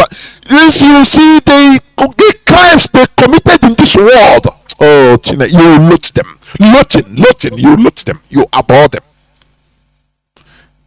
They imported drugs in China. It become UK, United Kingdom English policy to use drug to destroy China, to fight China. They will import hard drug, cocaine and heroin into China and force people to take drugs. It led to the first and second opium wars. The rulers of China dynasty, they objected. They said, no, you can stop what you are doing. Stop drugging our people. So when you have all these people, this naval base, for example, American naval base in our land, coming to their bars will never be checked. They will be used by CIA to import drugs, to be drugging our people. You don't know that. You don't know that. They use anything in order to make people useless. You don't know that. They use it against black Americans. That would be a talk for another day. The CIA. They use it. Are you hearing me? Continue listening. So when you allow people to station their military base with all these conditions, are you a sovereign country? The answer is no. You are just existing. They will be praising the president, supporting him. Oh, he's highly what do you call it? Democratic. He's highly democratic. Didn't they praise the former Niger president, the Bazoum?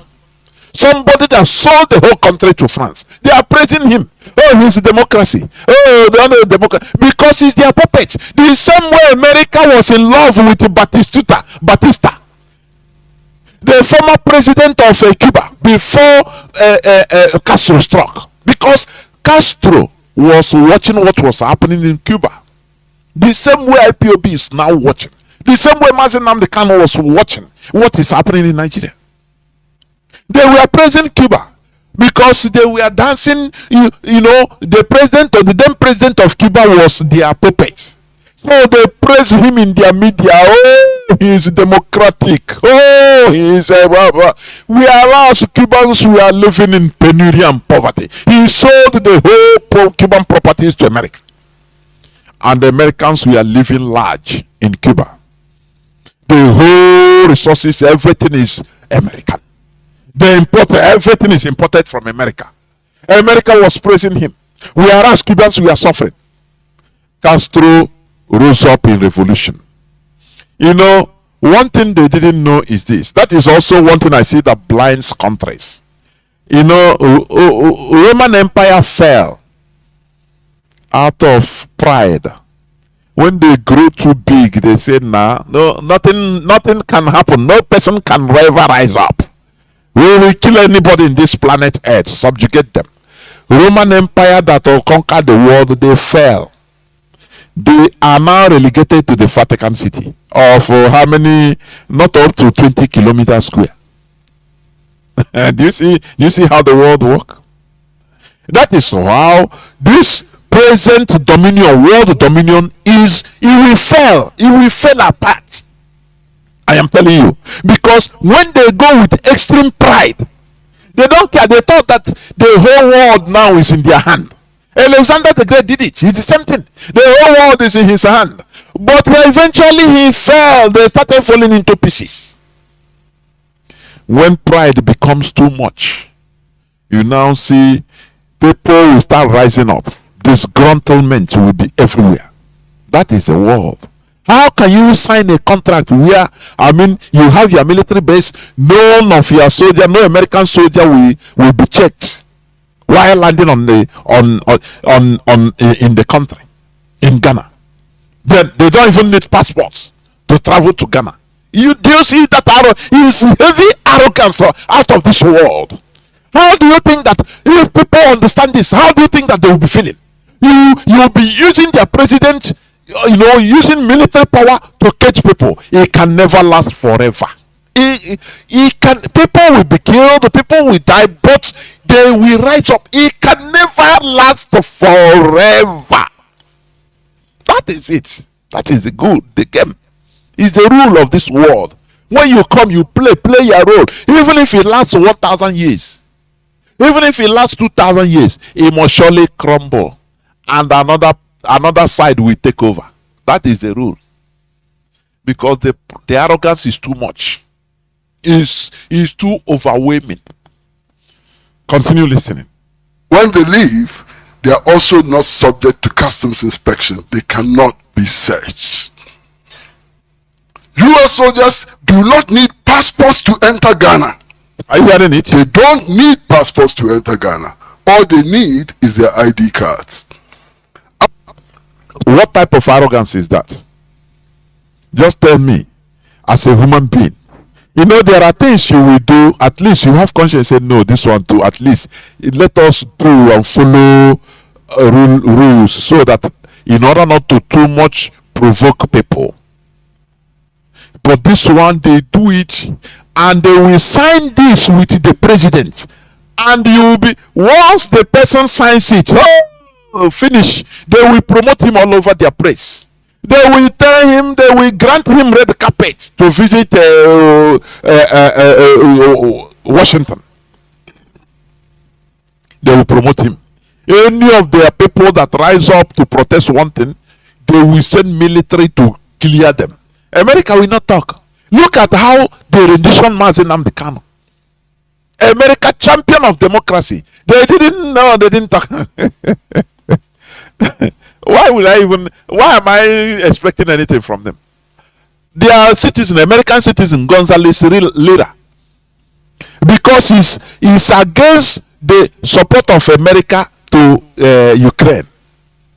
He's a journalist. Go and study about him. Gonzales Lira.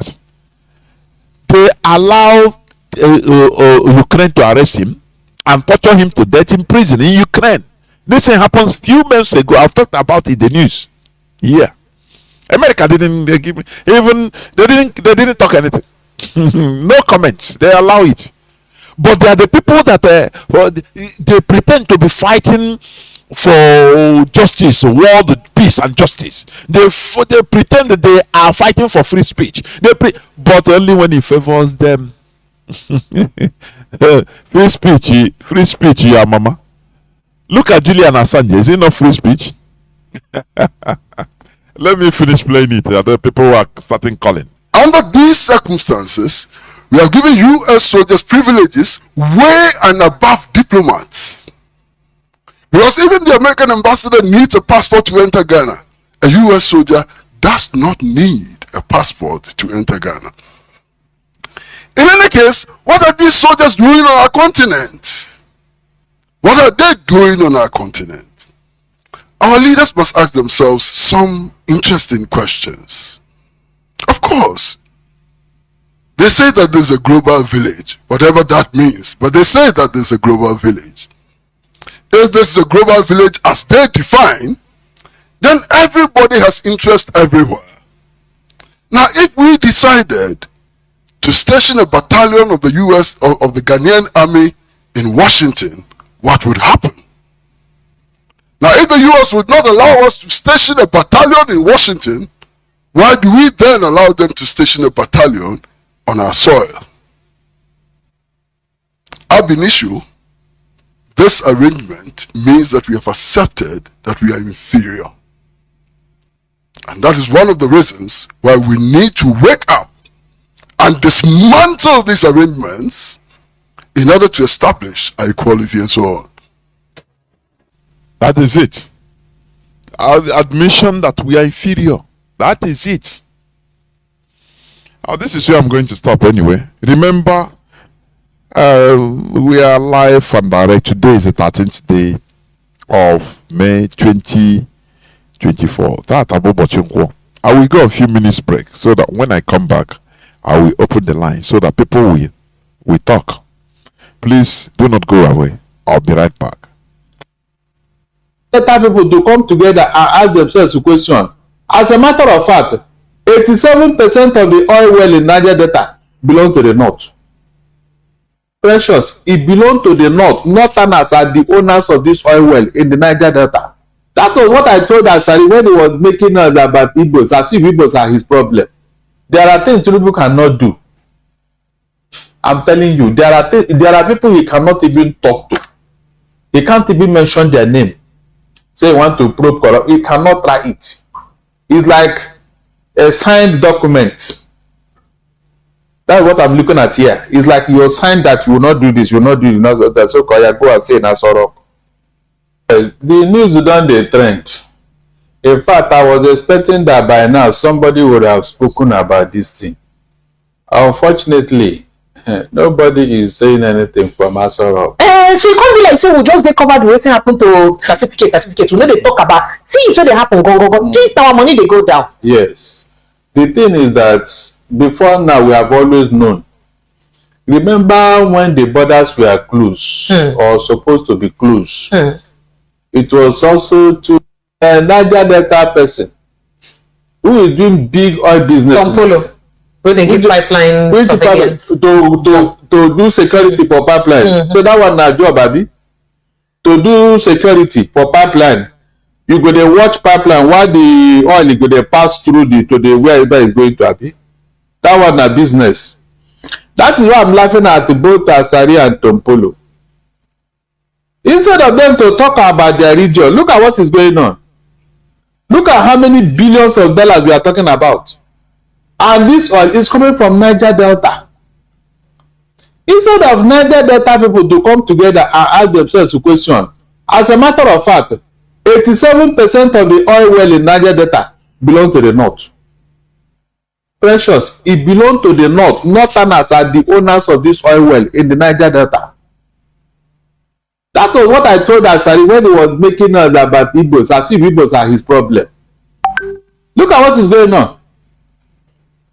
You are taking the resources from my land to go and feather your nest in your own place. And you say we are one Nigeria.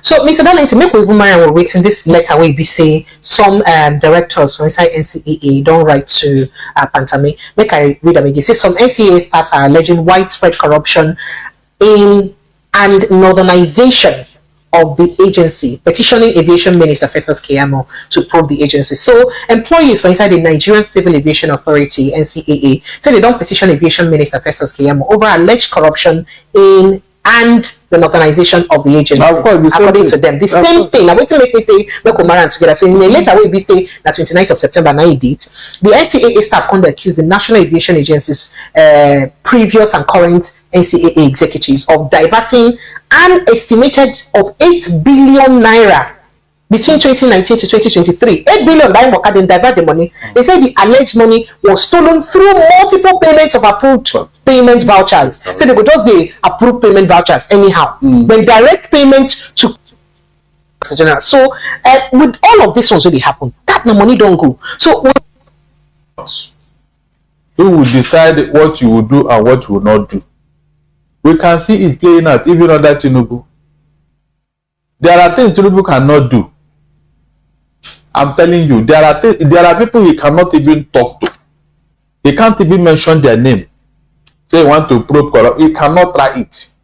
It's like a signed document. That's what I'm looking at here. It's like you're signed that you will not do this, you will not do this. That's okay. I go and say Nasoro. That is what it looks like. If not, if Tinubu actually meant to clean up Nigeria, he would have started from NNPC. He would have started from there. But look at it. Even under his word, look at what is going on. They don't use the MPLA as a sacrificial lamb because he's from the Niger Delta minority. Who is his godfather? He has nobody. That's why look as if MPLA is the... Nobody is even talking of his principal who were telling him what to do. Nobody.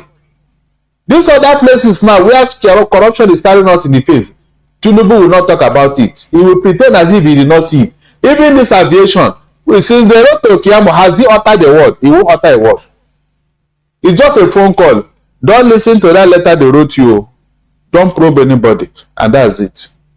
But he will come out and be shouting as if he's Mr. Saint. My dear, we are in a deeper mess That is how to describe what is going on. We are in a deeper mess. All this stuff that you are going to revive the economy, you are just to lip service. Nobody is serious about. As long as this APC is concerned, they are not ready to do anything because they are 10 and 10 pence. They are 5 and 6. No difference between Buhari and the Tinubu. Tinubu cannot prove all that Buhari did in office. So we mean that we are not going anywhere. We are not. That is why all the people that Buhari put in place, they are still acting as if Buhari is in charge. They are not even bothered because they know that the Tinubu will not call them to question. They know. In fact, with the baggage Tinubu is carrying, does he have the temerity to call anybody for probe? He won't try it. That is why I've been telling people that we are not there yet. All this night that let's give him a chance. Which chance? You have seen the handwriting on the wall. You are still waiting. Which chance? It's unfortunate. They wrote a letter to the in fact, that day, I would have started rolling in that organization. Why do you think that Nigerian Airways cannot fly? Is that not this type of thing? 8 billion naira. These are not outsiders. These are people that are working with the DG himself. They are in the same office, so they know everything. They are the ones approving the voucher, so they know what they are talking about. It's not as if it's a PD person who wrote the petition or Labour Party person. These are insiders. Yet, it has been swept under the carpet. Not even a word. Not even a word. First of all, Kiamo left what is happening in his ministry. And he's discussing issues that don't concern him. Talking about speaking from both sides of his mouth. The same man he was prosecuting years ago for certificate forgery is now supporting him, claiming that what has gone better between that time and now? Is it not the same certificate? That will tell you that we don't have men of principle. We don't. Precious, this thing is deeper than you're seeing it. It's deeper.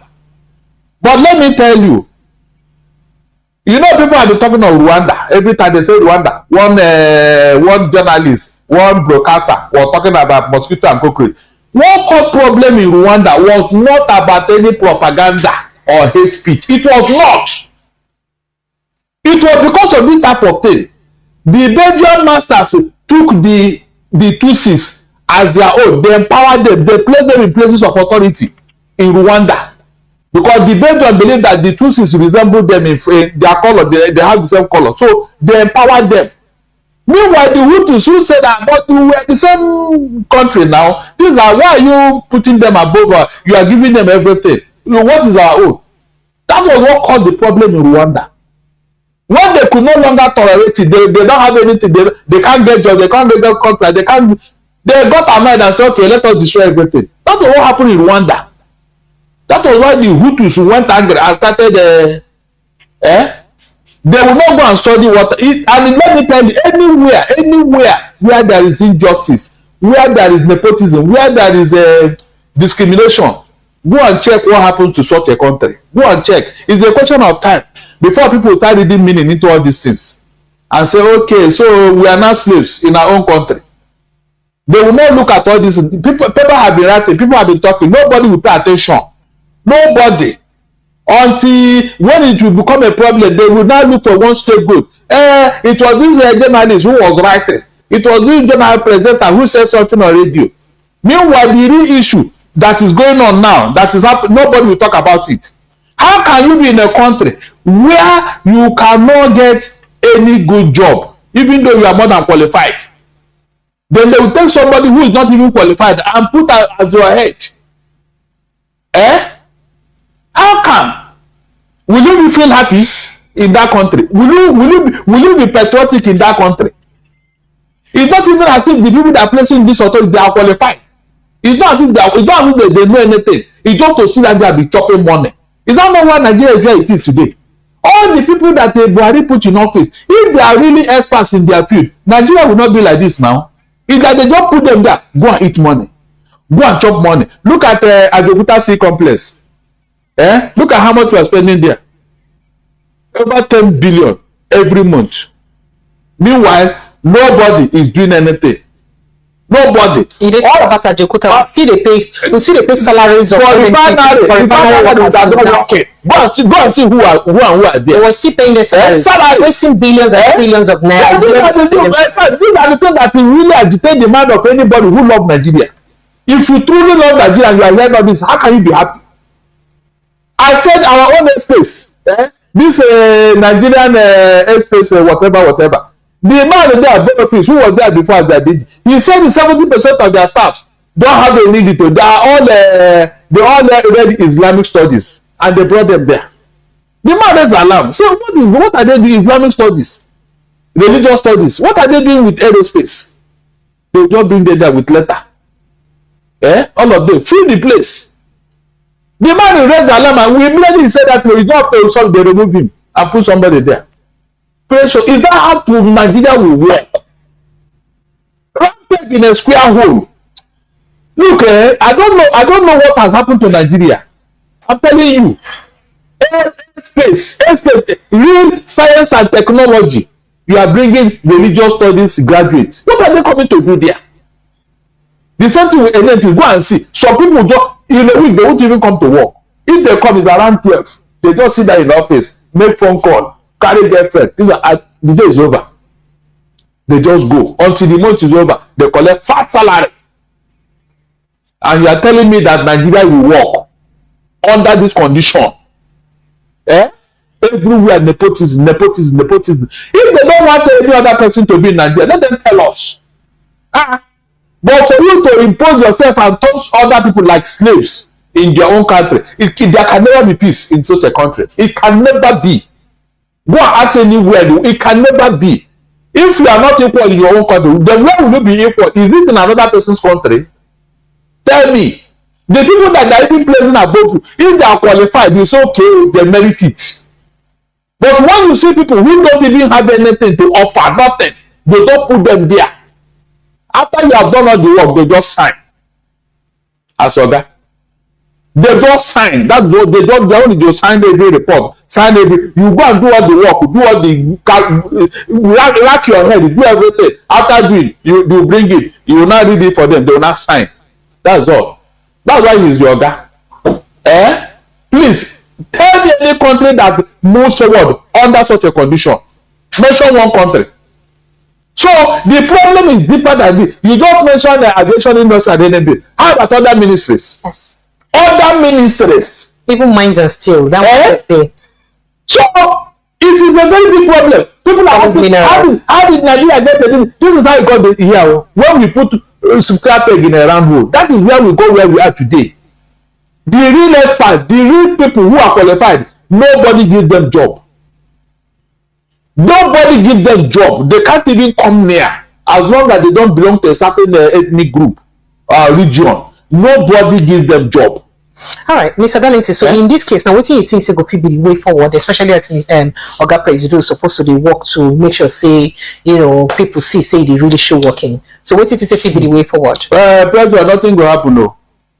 Nothing. Because I just wait for media houses to carry this news. No media house don't carry them here. You just be like say we just silent about that. Not only one paper. I think it's not Punch or that wrote it. When the news. Welcome back. This is Radio Biafra House of Service coming to you through Radio Biafra London. My name is Mazi Jonathan Chinedu from Alo province of Biafra land. We are here live and direct. Today is the 13th day of May 2024. That's our I'm listening to this man. I'm laughing because complain. What we have seen for long. That is it. When we are doing what we are doing, they say bring IPOB. With IPOB cable, with IPOB. Now they are everything is glaring on everybody's eyes. Instead of hammering it as it is, let us Nigeria. We didn't gather around to form Nigeria. People force us together. What do you think that will happen? Can you put a lion and sheep together? The lion will automatically, it's natural. It will kill the sheep. The Fulani has outmaneuvered everybody politically. Outmaneuvering. They know they sabi outmaneuver everybody. And it's what we saw right from beginning. But the If you talk that, they say, bring Igbo man to slaughter. Oh, your problem is Igbo man. Now they are enjoying one Nigeria. Let me go back to the callers, please. Our lines are now open. Our direct line, as usual, is +1 213 328 6224. I repeat, +1 213 328 6224. Our WhatsApp and Signal line is +61 405 142 547. I repeat, +61 405 142 547. Please, as you call, please put your view. I want people's view, because sometimes, you know, this greed in our people, mostly in, I cannot say mostly, because many people anyway, but the one we are seeing, the people on top, this greed and is it ignorance or mischief that makes them to fight against our collective interests? Is it natural within Igbo, or is it all ihe jirimara ndị Igbo? What do you think that happened? What went wrong that our people start this type of behavior, please? Where they saw, they know that look, the Fulani, they are conquering people. If you give them 1 inch, they want to take 10 kilometers. They are seeing it. It's in history. It's happening everywhere. But they are still hell bent on bringing this ruga to the detriment of our people. What do you think is wrong? Please, I have callers already lining up. The first caller is the Mazi Jonathan, but let me go to the caller on direct line because he's paying. Caller on direct line, please go on. If you can, you touch my question, please. Unless you cannot. Caller on direct line, please go on. Can you hear me? Caller on direct line, can you hear me, please? Mazi. Caller on direct line, are you there? Yes, Mazi, please. We are waiting for you. Please go on. Oh, okay. Thank you very much for taking my call, with Jonathan.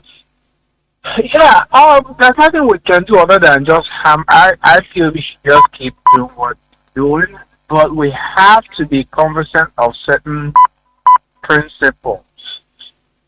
First of all, that now, if you let somebody step on your toe, this is just human nature. If you let other human being to step on your toe, they're not going to stop at stepping on your toe. They're going to walk all over you. That is just human nature. And I don't know why Igbo people haven't understood that. I don't know why black people in general haven't understood that. I don't know whether it's true, but somebody was telling me that Governor Oti was saying that he's going to rebuild Law Panta. And then somebody said, "Oh, the OT's doing good. I think he's gunning for the North. The North is praising him." I said, "That's not how to go. That's not how you deal with people. You don't capitulate, especially with a conquest mindset like Fulani or the British or white people. You don't capitulate. You don't stand conciliatory. You have to stand up bold, like that Arikana was telling Traore of Burkina Faso. He says, "We are glad to see you standing up tall and bold in their faces like a real black man." That is the way you deal with bullies. You don't give them an inch. If you give them an inch, they take a mile and many more miles until they destroy you. So those are some of the principles that people need to imbibe. And also collectivism. That is why I need Koku going back to our roots. Can people stop pretending like you don't know what we're saying? Going back to our roots is those cultural traditions that preserved us as a society, which other people wish they could have implemented, but they can't. Like collectivism. Igbo bụ ike, ụmụnna wụ ike, Igbo ohu, like in from Obansuka, onwe ha na-akpọ Igbo ohu, and I'm sure that person Igbo ohu, like I'm sure that person Igbo do it, like this farming season. Men of certain age group gather together and I got on your Ugbo line by line. You cannot have an excuse to say that you couldn't do your farming activities that year. Because in those two, also go how many acres of land came with it. Are there a kochaya one day? Here your mom gonna know just eat to apple, eat and I eating a kidney. A share hungry, share mania. Yeah, well, the young man that beat everybody in Igbo Sogo, and can you for when that is collectivism. That is going back to our roots. That's how you bind a society together. In this country, in America, as wealthy as they are, their mental health system is in tatters. Because all they have is the pill, is the drug. And you have drug, somebody wear glasses at 911, at Posia Hospital, and you have drug, I stabilize, I discharge, 2 weeks later, he's back. I know that because I was in the system. But what does the person actually need? He needs societal, social structure. Social structure. Because when you discharge that person, man, you got an apartment, now watch TV, or mail that pizza, he won't take his medicine. The next time, he should cook here again. But if it's not to be in our place, I can one day, we have the Umuna. I can one day, I can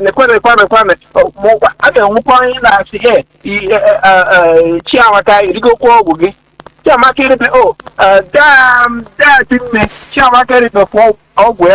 our poor family,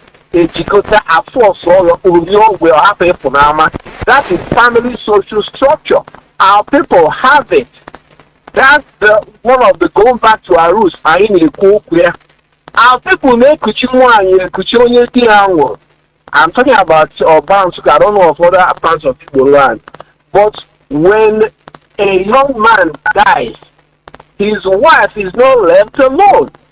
The men of the community, one of the married men in the community, takes her in with her kids and takes care of her. Those are some of the social structures. And it's up to us to change it if we don't like it. But we don't have to look up to other people to come and tell us how to live our life. When you let other people to tell you how to do, you have diminished yourself. You've dehumanized yourself. And when you dehumanize yourself, you've made yourself less human. Therefore, you've made yourself vulnerable to people's abuse. And so you don't complain when a police officer, shows you treat away human being, because you've accepted that you're a human being. You allow a foreign military into your place like you don't have any sovereignty. Yes, it's free to abuse. You have accepted that you're less than human. So why are you? The same thing goes to our Biafran people. We have accepted Fulani people to be abusing us. We don't react. We don't do anything. We just complain like the people, especially our brothers in the Niger Delta. Instead of actually seeing that your brother, an Igbo man, is not your brother. Oh, it excites you when they say it's Igbo this, Igbo that.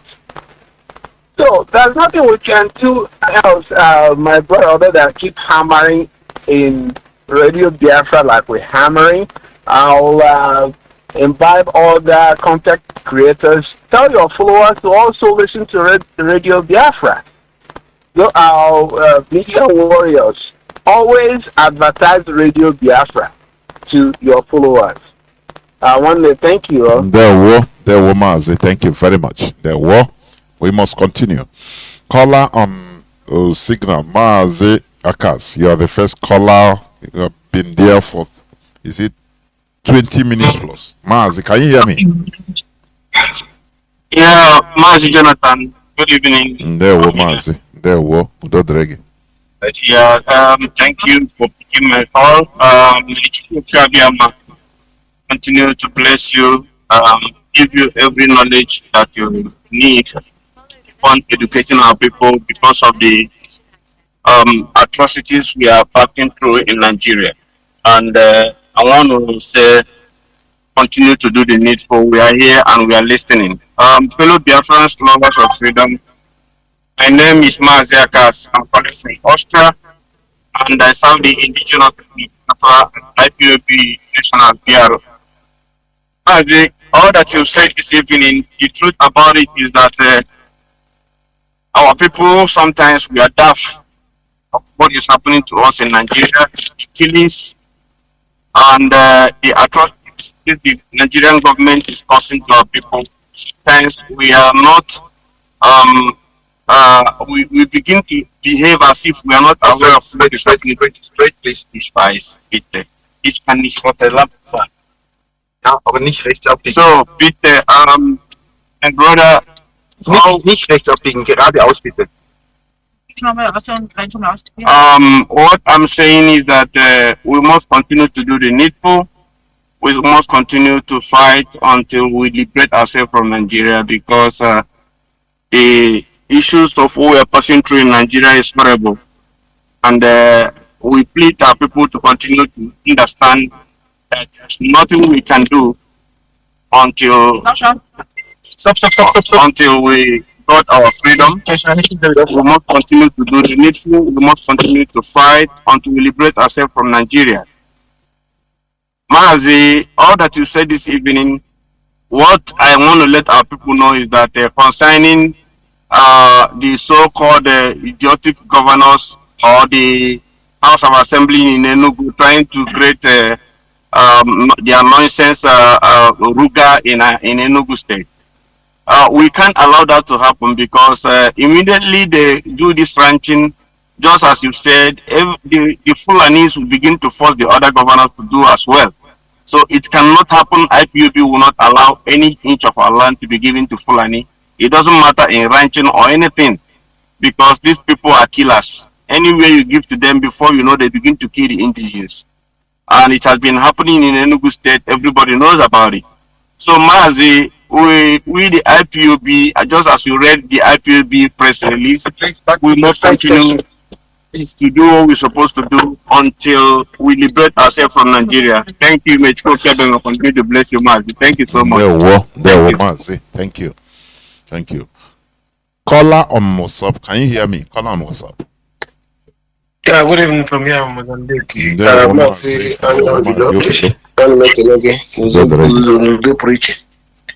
Mazi, agama asmo kama laki soko ibopade manono yakane jeji watapia onye na no le wana mo kama zanye ho bilo wa forma aka nye ko forma Ampula province Mozambique. I mo na go mo na bicon thought of mine every day. I am every blessed year. Biko banumbo mania ete ndi sai swe chara aka kono bambo 130 of mine make ofma, and all the naka email that narrated the Allah here, the title of my name, hero thy name, all the Naka, Imeka, Biafra, Biangwa, or Wike, I think it's better now, Biafra land, according to the type position name. You know, the Naka broken that name. In the name of this Biafra land. I got Biafra, all the Naka, only one hour can go to the Bumas today. On a guy, Kay Pataran. I want to why you don't have this condition.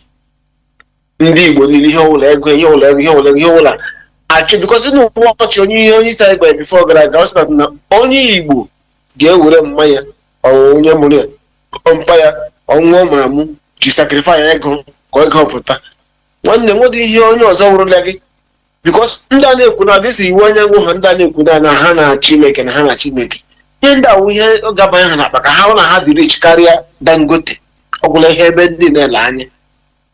Some people ne because ne good at na obona ID is kikere this way ku ihe to rawa ha so obona ID kikere obona chi mota Biafra obi anon dan na US na ba ari jukwa na na akparị a na-ejikwa ebe asị oke ọnụ na Nigeria na asị na nwere nzu polisi onye gara mkpọrọ na US ọ gara mkpọrọ ọ ga na-eri ihe ụlọ gara ya ngwa ngwa na-eme practice ngwa na-amụ na-eme ihe niile ọ na-eme mana ka ebe ụlọ anyị nụ onye achịra n'ụlọ anyị pụọ gawa obodo ndị ọcha obodo arụsị gaa ebe ahụ ndịrị asụ ụmụnne na ebe ahụ na-ehe na-eje aka na-ekwe n'aka asị gọvanọ maazị ịma nke na-ewute m na ebe ndị be anyị nọ maazị onye meghericha ihe a n'ọkwa ndị Igbo na-eto ya pụkwa na-eto ya ọnwa na-akọ aka na-eto ya daize deti na-agbapịa m mkpụrụ obi ịgwa gị eziokwu maazị onye na-ekwu na ha ga-abịarịta ga ọgwụ na ebe a nọ Afrịka asọmpi ebe na-enwe ha ego mana ndị nyekwado saịdị ahụ kwa ndị so gwa na-apa mba ka mgbe echi n'obi na omeneke obi na omeneke obi na omeneke ndị adịkwa US sokwe kpọkọl sokwe complain na complain na after everything this man gara ụkpara nkịta na-aga na street man na-elie mkpara anya na-agba o ji ahụ ihe ọma debụ gị hepụ ya ahụ a na-eme mmadụ na-eme ọchụ manchi kọmiti ụzọ manchi bụ mmadụ ya egbucha mmadụ ya dee ihe ọ nwere mgbe ndị ochi na-aga na ncha ha gbochie osi na onye ochi mgbe ya agaba bute ezi ochi na ndị ezi ochi landlord bụ ya bido ezi ochi ya egbu ozi landlord dee na weekend na ọya mere discondition ọya tere discondition nna ajụ ụmụnna anyị ndị a na ndị bekee niile na US this man na-agagharị ọnọdụ gị wepụ ya mkpụrụ anya na-apụ dee ya gashi na ọ gị wepụrụ mkpụrụ anya iji wepụ ya na ihe o mere ụlọ adịghị mma o mere ndị Igbo ihe o mere anya adịghị mma ya na na history for ndị ọzọ take correction because anyway this is my brother Amadi na gwa me play so ndị bekee anyị si na ọnwa anyị ka ọ dị n'aka ịnweta this Biafra nweghị ndị ọzọ because the action anyị ga-etake ga-eme ka Biafra bịa ngwa ngwa the action anyị ga-etake anyị ga-eme ka Biafra bịa ngwa ngwa because with this condition anyị ga-eme celebrate standard of men I guess about 100 years I can aga because I just extra week and there's too much sentiment. I just extra week. Get on that no kucha and when you need to sacrifice, when you need to sacrifice what in inch because as my woman can and they will like it don't have too much because they will like it too much. I don't put through this man I naga. We love ourselves, our life. Actually, enjoy. Actually, get a Biafra. I never go Biafra now. Some people say, "How put on the hand? I manage your gas." Mono, Okonya, natural selfish interest. We can get the shoes here. Repeat again. When I give you my brother, he gave me. He never is a naka. All of this Biafra all through our action. Action now. Hapụ ze na ọ gara Nigeria gara ha lọzi ma ọ nwere ike tikpo gị egbuo gị eme gị ke mana ke America ke upload ndị ebe ma advance nwanne gị pụ onye mkpara anya ọgụdọ dị ahụ ihe ọma n'ụwa ọzọ the height isi mmadụ ga-eme n'ụwa ahụ the height isi ọrịa mmadụ gara n'ụwa ikpu isi after iburu isi gịda mụ ihe ọma gịda mụ ihe mara mma gịda kpụpụ ụdị isi anya isi ekwu ya anya na-abụkpọ onye anya agịdị chenji anya echenji anya akpọ complete nwanne ọ the height onye imere onye ahụ ọ gị bụ egbukara mma ọ gachi gị bụ egbukara mma gị pụga mkpara anya na my brother biko ụmụnne m ka agbachịrị mbọ n'ike gbachịrị nkwụ n'ala ike ihe na-ekwu n'ụlọ ka ọ na-ekwu ihe anyị na-emepụta n'obi anyị because a na-ekwu ya na ya ka a na-ekwu oke ụka ma ihe n'ime na ọbịpụ oke ebe na redio Biafra ekwu na redio Biafra ekwucha na ana m na-ekese ụlọ ekwuchi ihe ndị nna soshal midia ndị kpọọ ya na were ndị si ihe ekwuru tụgharịa ya ọfụma ha were ji mee tọpik ma ha na-eji eme tọpik ha ma ha na-ekwu ihe na-enweghị isi n'ọdụ na-ekwu ihe ọzọ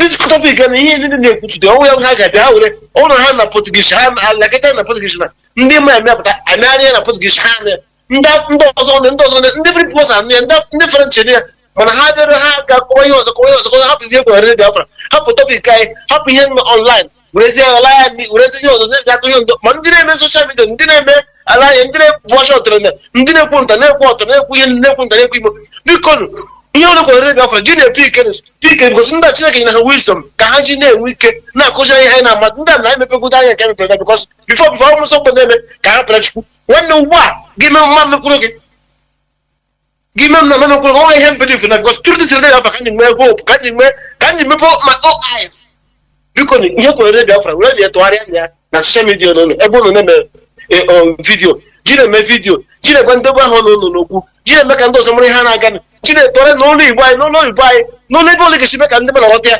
biko ụmụnne m na ụmụnna mee na ya so ka anyị nwee ike na-afọ ihe one way or the other ihe na-emepe ngwa ngwa because I the weak too much according to ihe nwanne nwoke kwuru ya today I the weak and everybody must stand up in that week, can we rise up and believe what we get, what we need from here, Mozambique, son of your bondia, Bonite, at Mozambique. Oh, there were Mazi, there were. We must continue. I am not going to queen here. Kai just call one on no. Oh, Kai mana a before Taishi, so that Kai take go correction. Caller on WhatsApp. Can you hear me? Welcome to the program. Sorry, call on signal. Sorry, call on signal. Can you hear me? Mazi Kwado. Mazi, are you referring to me? Of course, I am. Okay, good day. Good day, my dear. There we go. Last time I called, this echo was on, and the echo is still on this time. Maybe from your side, check the gadget you're using. I don't know, because your voice is coming out clear. That's exactly what you said last time, and I went on, so I will go on regardless, since I'm coming out clear on that side.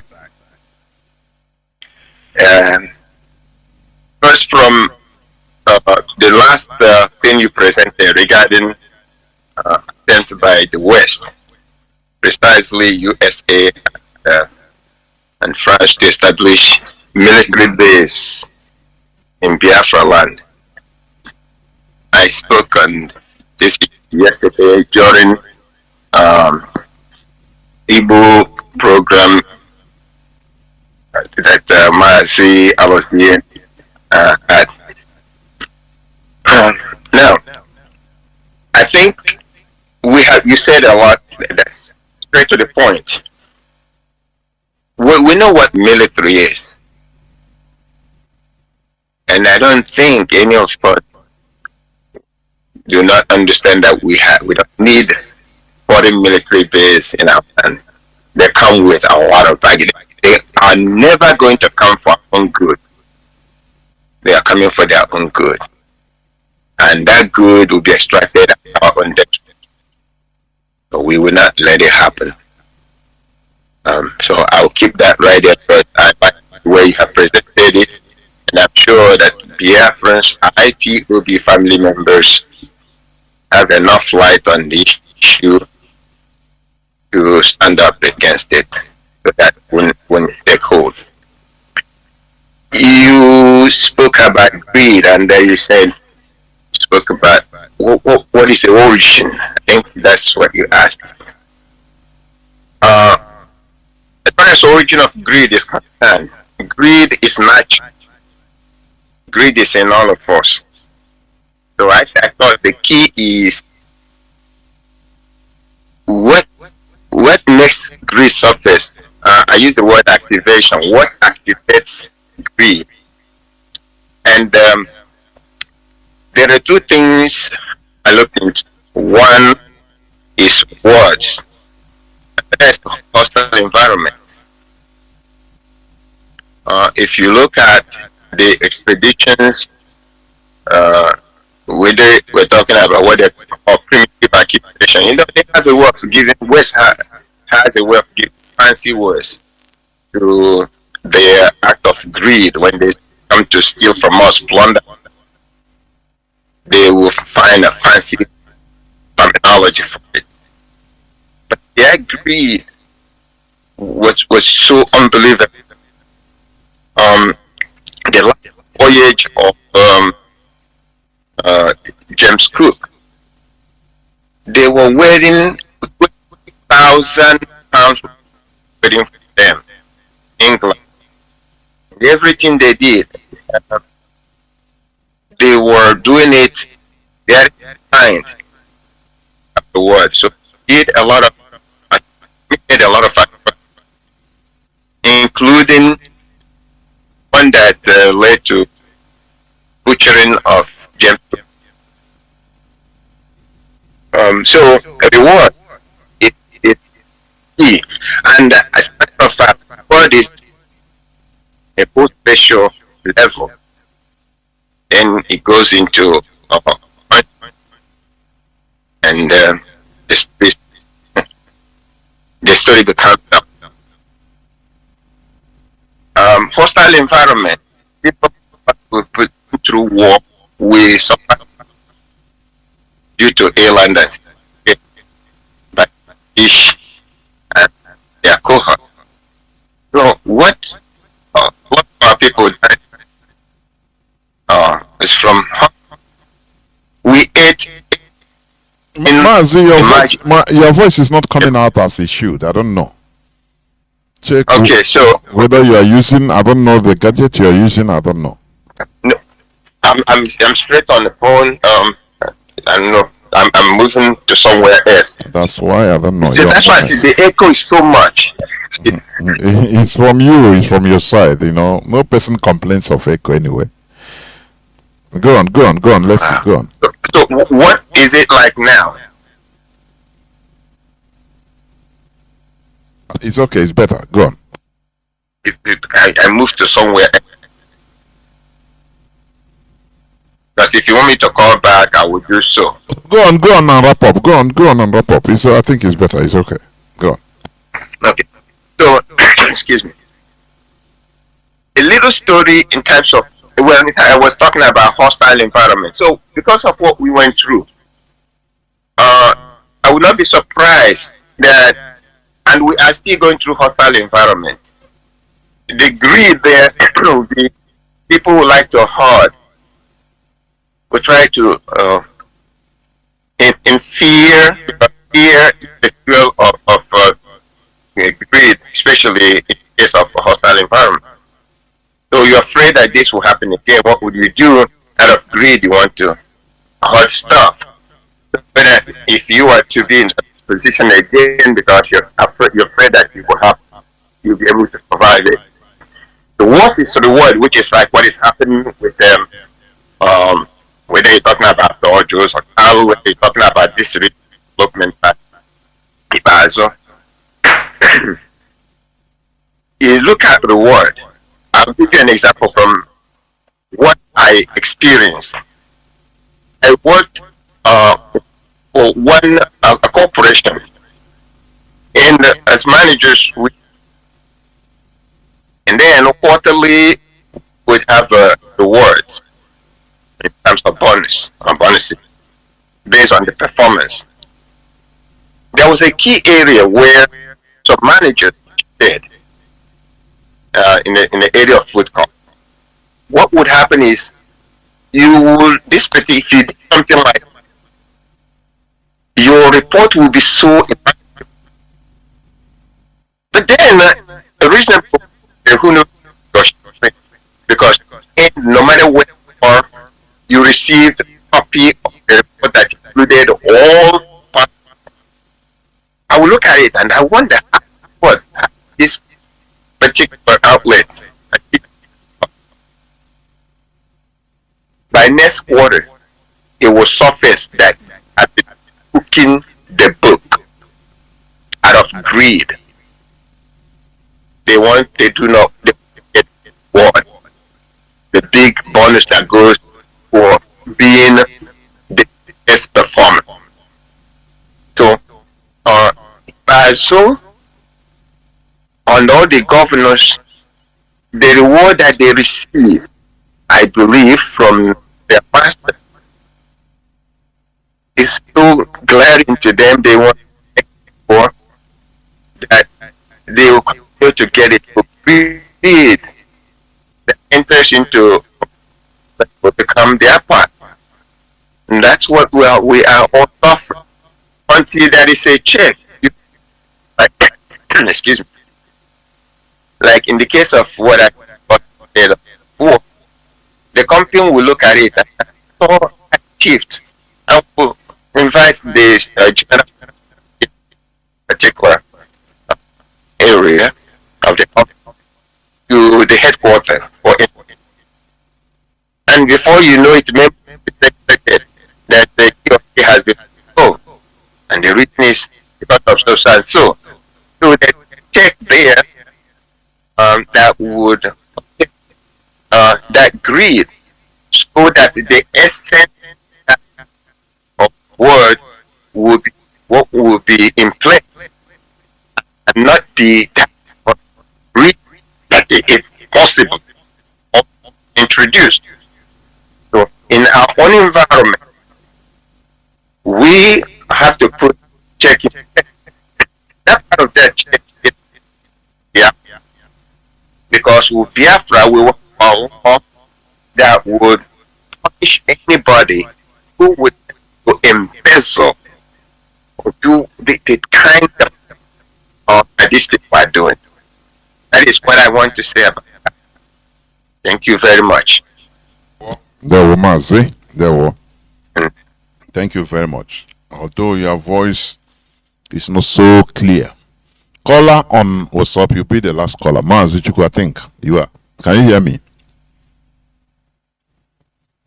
Yes, I can hear you, Jonathan. There were. Are you hearing me? The whole world is hearing you. Please go on.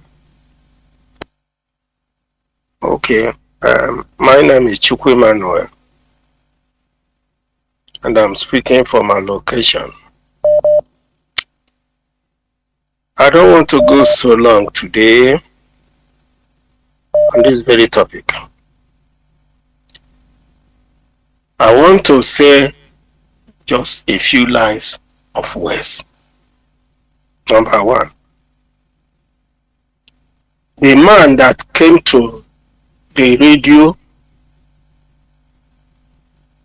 for this interview or something like that, the man that came to the radio to review this secret that Enugu House of Assembly, they just come for one day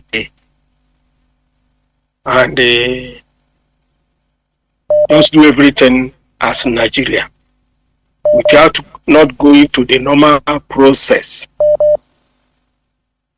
What I'm trying to suggest is this. Is it not a time that some of them will go to court and drag the state government that the due process is not followed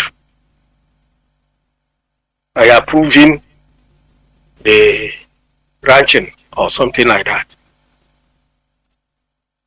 Is it not a time they go to court? So let it be dragged on the court. Because if you fail to do so, it means they have won. One thing is this: the Fulani, they have all the whole money. They have stolen so much money. And they have seen that the southern politicians are criminals.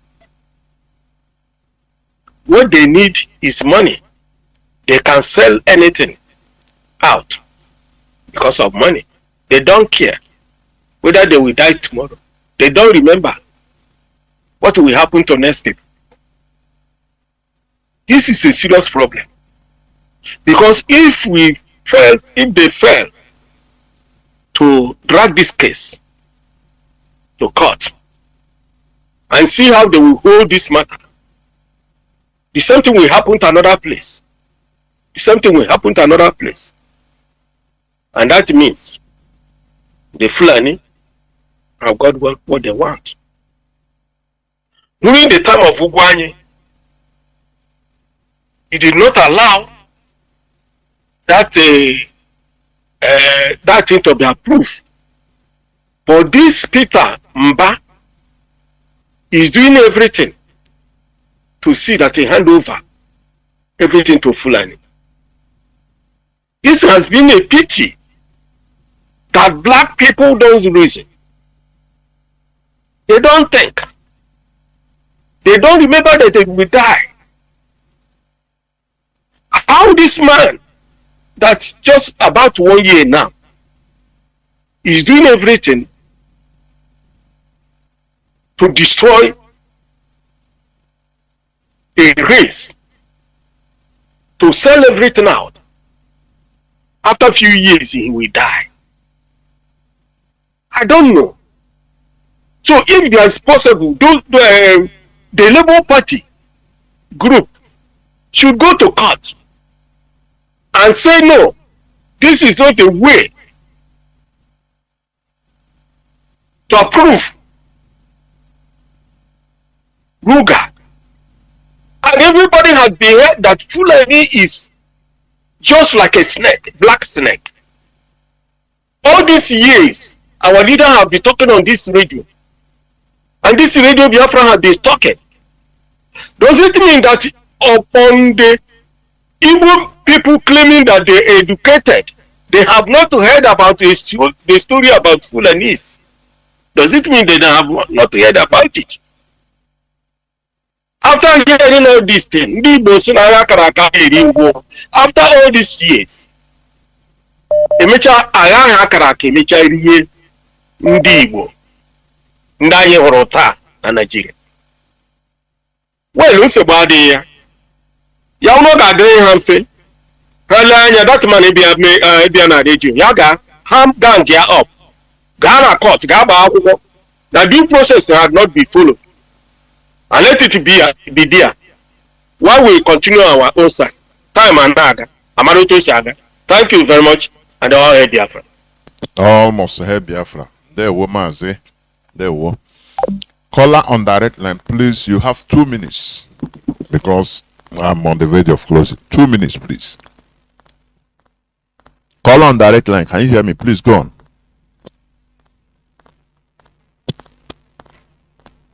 Caller on direct line, can you hear me? Please, you have 2 minutes. Go on. Yes, Mazi Jonathan, good evening, sir. There were Mazi. Can you hear me? Yes, the whole world is hearing you. Please go on. Go on. Yeah, so Mazi Jonathan, yeah, good evening. I'm calling you from Georgia. My name is Osoro. Very quickly, yes, I saw the tape you played about the Enugu, trying to pass out a law, about trying to give back our land for ranching or whatever they call it. The one good thing I know for sure, which Onyendu said, is that no inch of our land will be given to the Fulanis. Even if they give it to them right now, eventually we'll get it back, because all the people were to say. The governor cannot just come out and give our land to foreigners whom we are not comfortable to live together. So eventually, if we give it to them, at the end of the day, we will retrieve our land back. So I'm not even panicking when it comes to that. And another thing I want to touch a little bit is when you talk about the military base they want to establish in our land. I tell you one thing, man, Mazi Jonathan, it's a no for us, to tell the truth. Any establish any military base in our land. I'll tell you one thing. I had the opportunity, I was married to my ex used to be in the military, in the army, while I was serving. I worked for the Navy in Japan. So it happens that while in Japan, I used to. Why I wanted to just talk about this thing a little bit, because I have experience of it. Because when I do travel from Japan to Korea, I use the military ID card, which that man said in that Facebook broadcast. So if I'm traveling from Japan to Korea, military ID card, and something likewise from Korea to Japan, I don't need a passport. So on the second, that's not even the issue. And that issue, in regards to this thing this man talked about, is the military itself, like the armies and everything that's stationed over there in that base. What they normally do on the weekends, there's so much atrocities that go on there. If any person lives in Japan that knows Yokosuka every day, they'll probably understand that what I'm saying is the truth. So in that Yokosuka every day, it's always the military beating up the Japanese people from outside the US base. They beat them, they rape them, and at the same time they have like clubs around that area, which is strictly for Koreans. For Japanese. But because they are Americans, they use force to enter into some of those clubs, which they are not allowed to even get to get into. So there are so many things they do in Japan, both in Korea and Japan, that they get away with.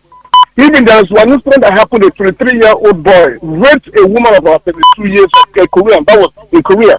So these military do so much. Once they are in your country, they establish a base. There are so many things they will do, and they will get away with it. And some of those things, if they do it here in America, it's impossible. They can never get away with it.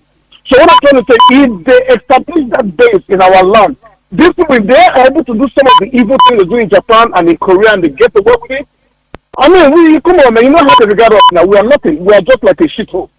So what I'm just saying, and I know the leadership are like, they are really, their eyes is everywhere, they're watching. Let them not establish anything. We don't need their military base. These people have their own input. They will do so many things and they will get away with it. That's all I wanted to say, Mazi. And there were, of course, you're right. There were. This is where I'm going to stop picking calls, please. I switch off the phones. Biafrans and lovers of freedom. Like, I want to say something. Like our brother said, yes, he is right. Greed is in every human being, every people. But what matters, the difference is this. There is this thing I call primitive greed. Primitive greed that is still among our people. What is primitive greed?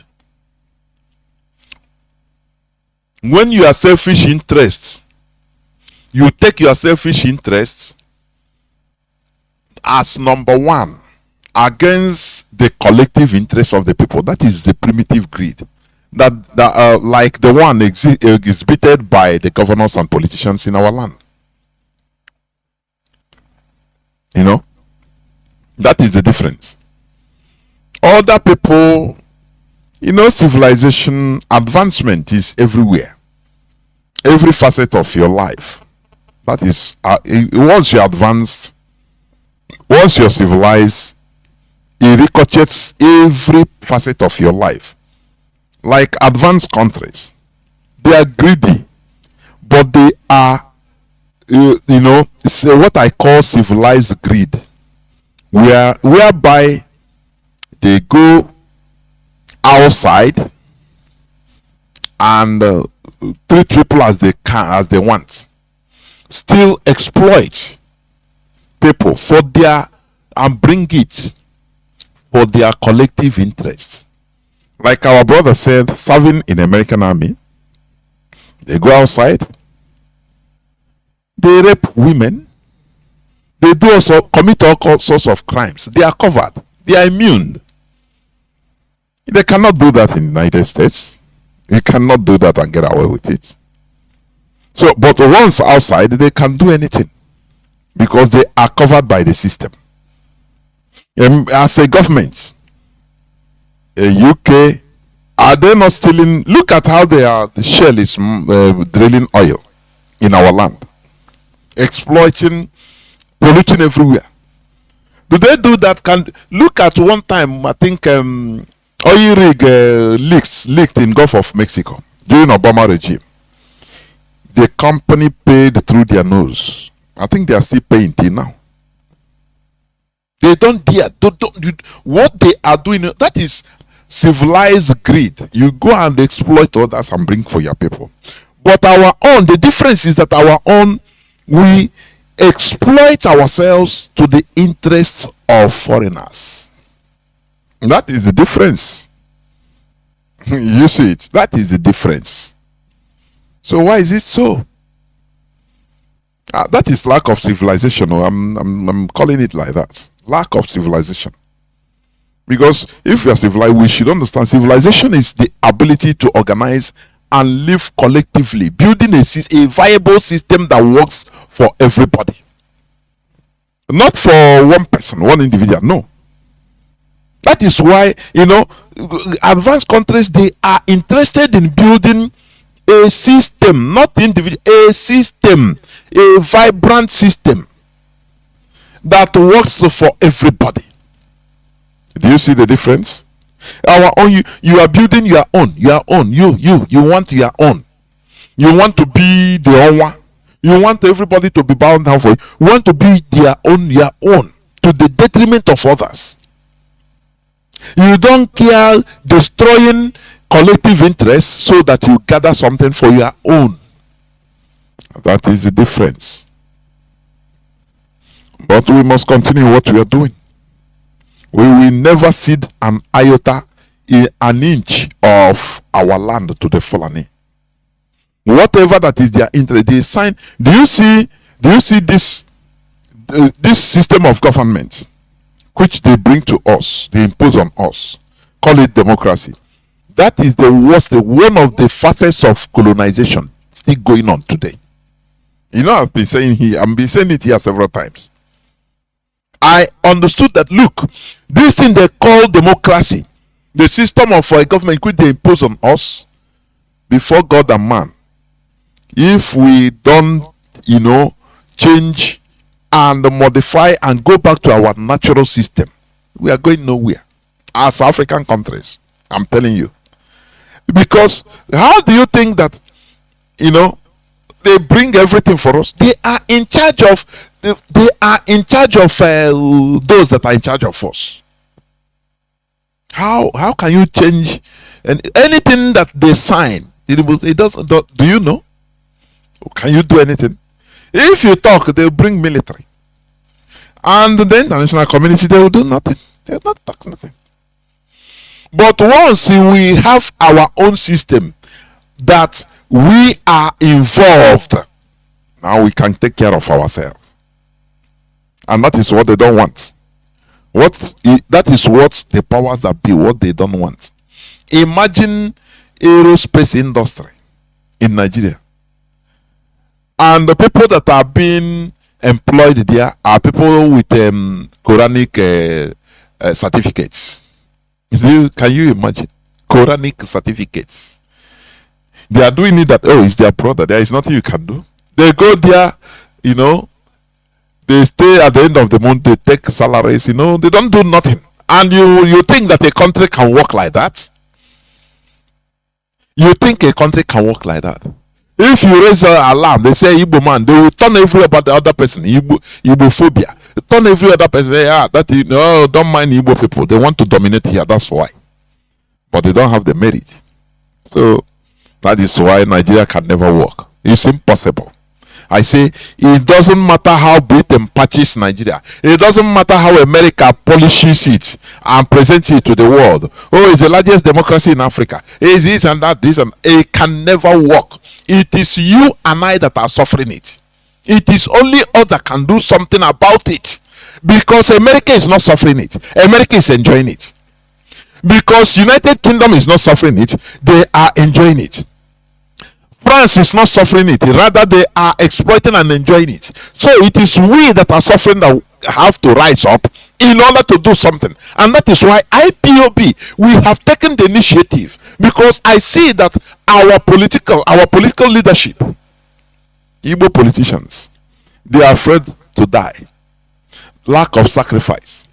They cannot sign contract on what to do before they become governors, and they are made governors and they start doing another thing. They cannot disobey their masters, because it is their masters that are protecting them. So they are afraid to die. Are you hearing me? They are afraid to die. But IPOB, we have sacrificed ourselves in order to make sure that we get what we want, because it is for our collective interest.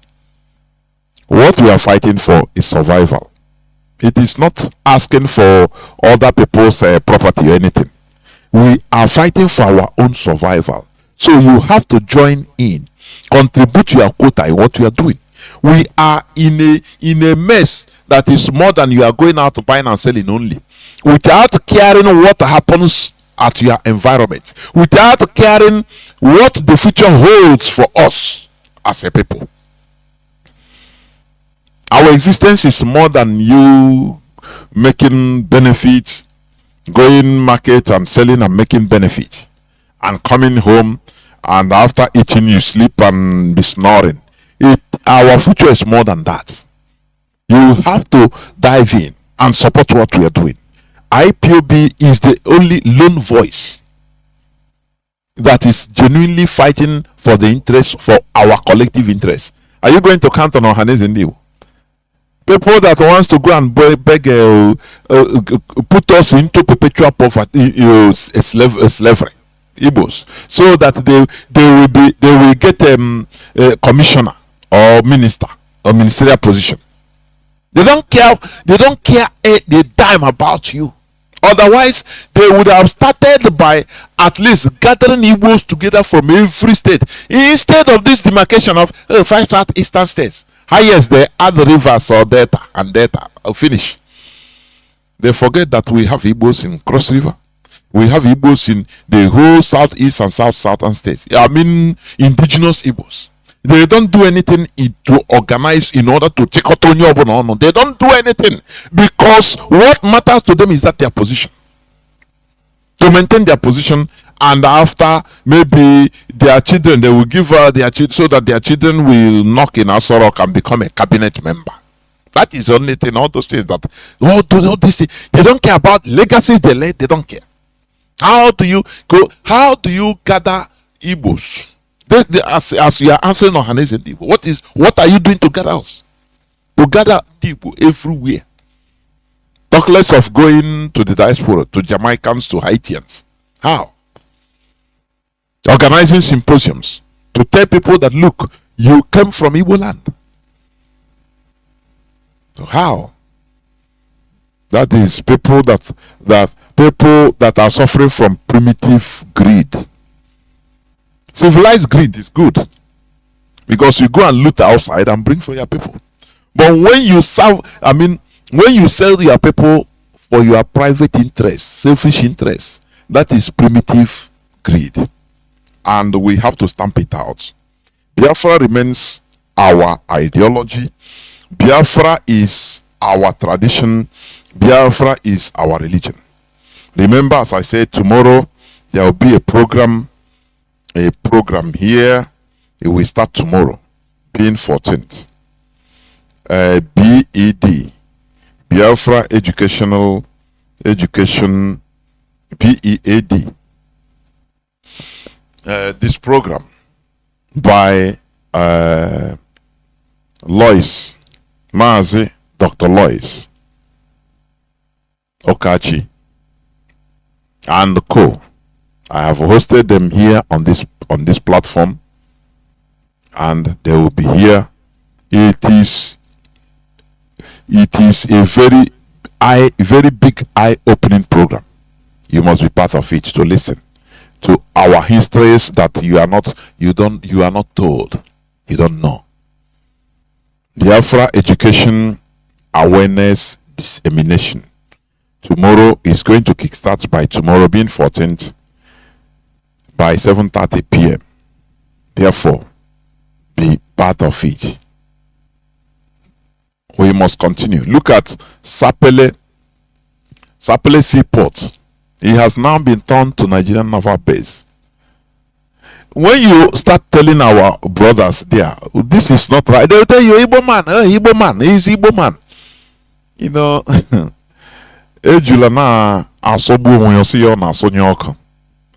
the worst thing they have done against us is turning us against ourselves. That is the worst thing. And we should resist it. Ohanes and Igbo is doing nothing. Instead, they are facilitating all these divisions among us. But that is why we are doing what we are doing. And you have to join. You have to support us in what we are doing. Thank you for listening. Remember that we are in our remembrance mode. In May, remembrance mode. And 30th May is lockdown, complete lockdown as usual in Biafra land. Do not listen to what any distractor is saying. They try to bastardize this lockdown, but this is when it is needed. 30th May. We have to remember our fallen heroes, those that fell that we might live. They died that you might live. We have to remember them. Thank you for listening. From me, Mazi Jonathan Chinedu from here, simply good evening.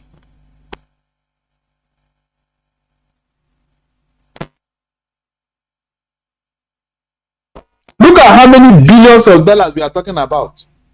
And this oil is coming from Niger Delta.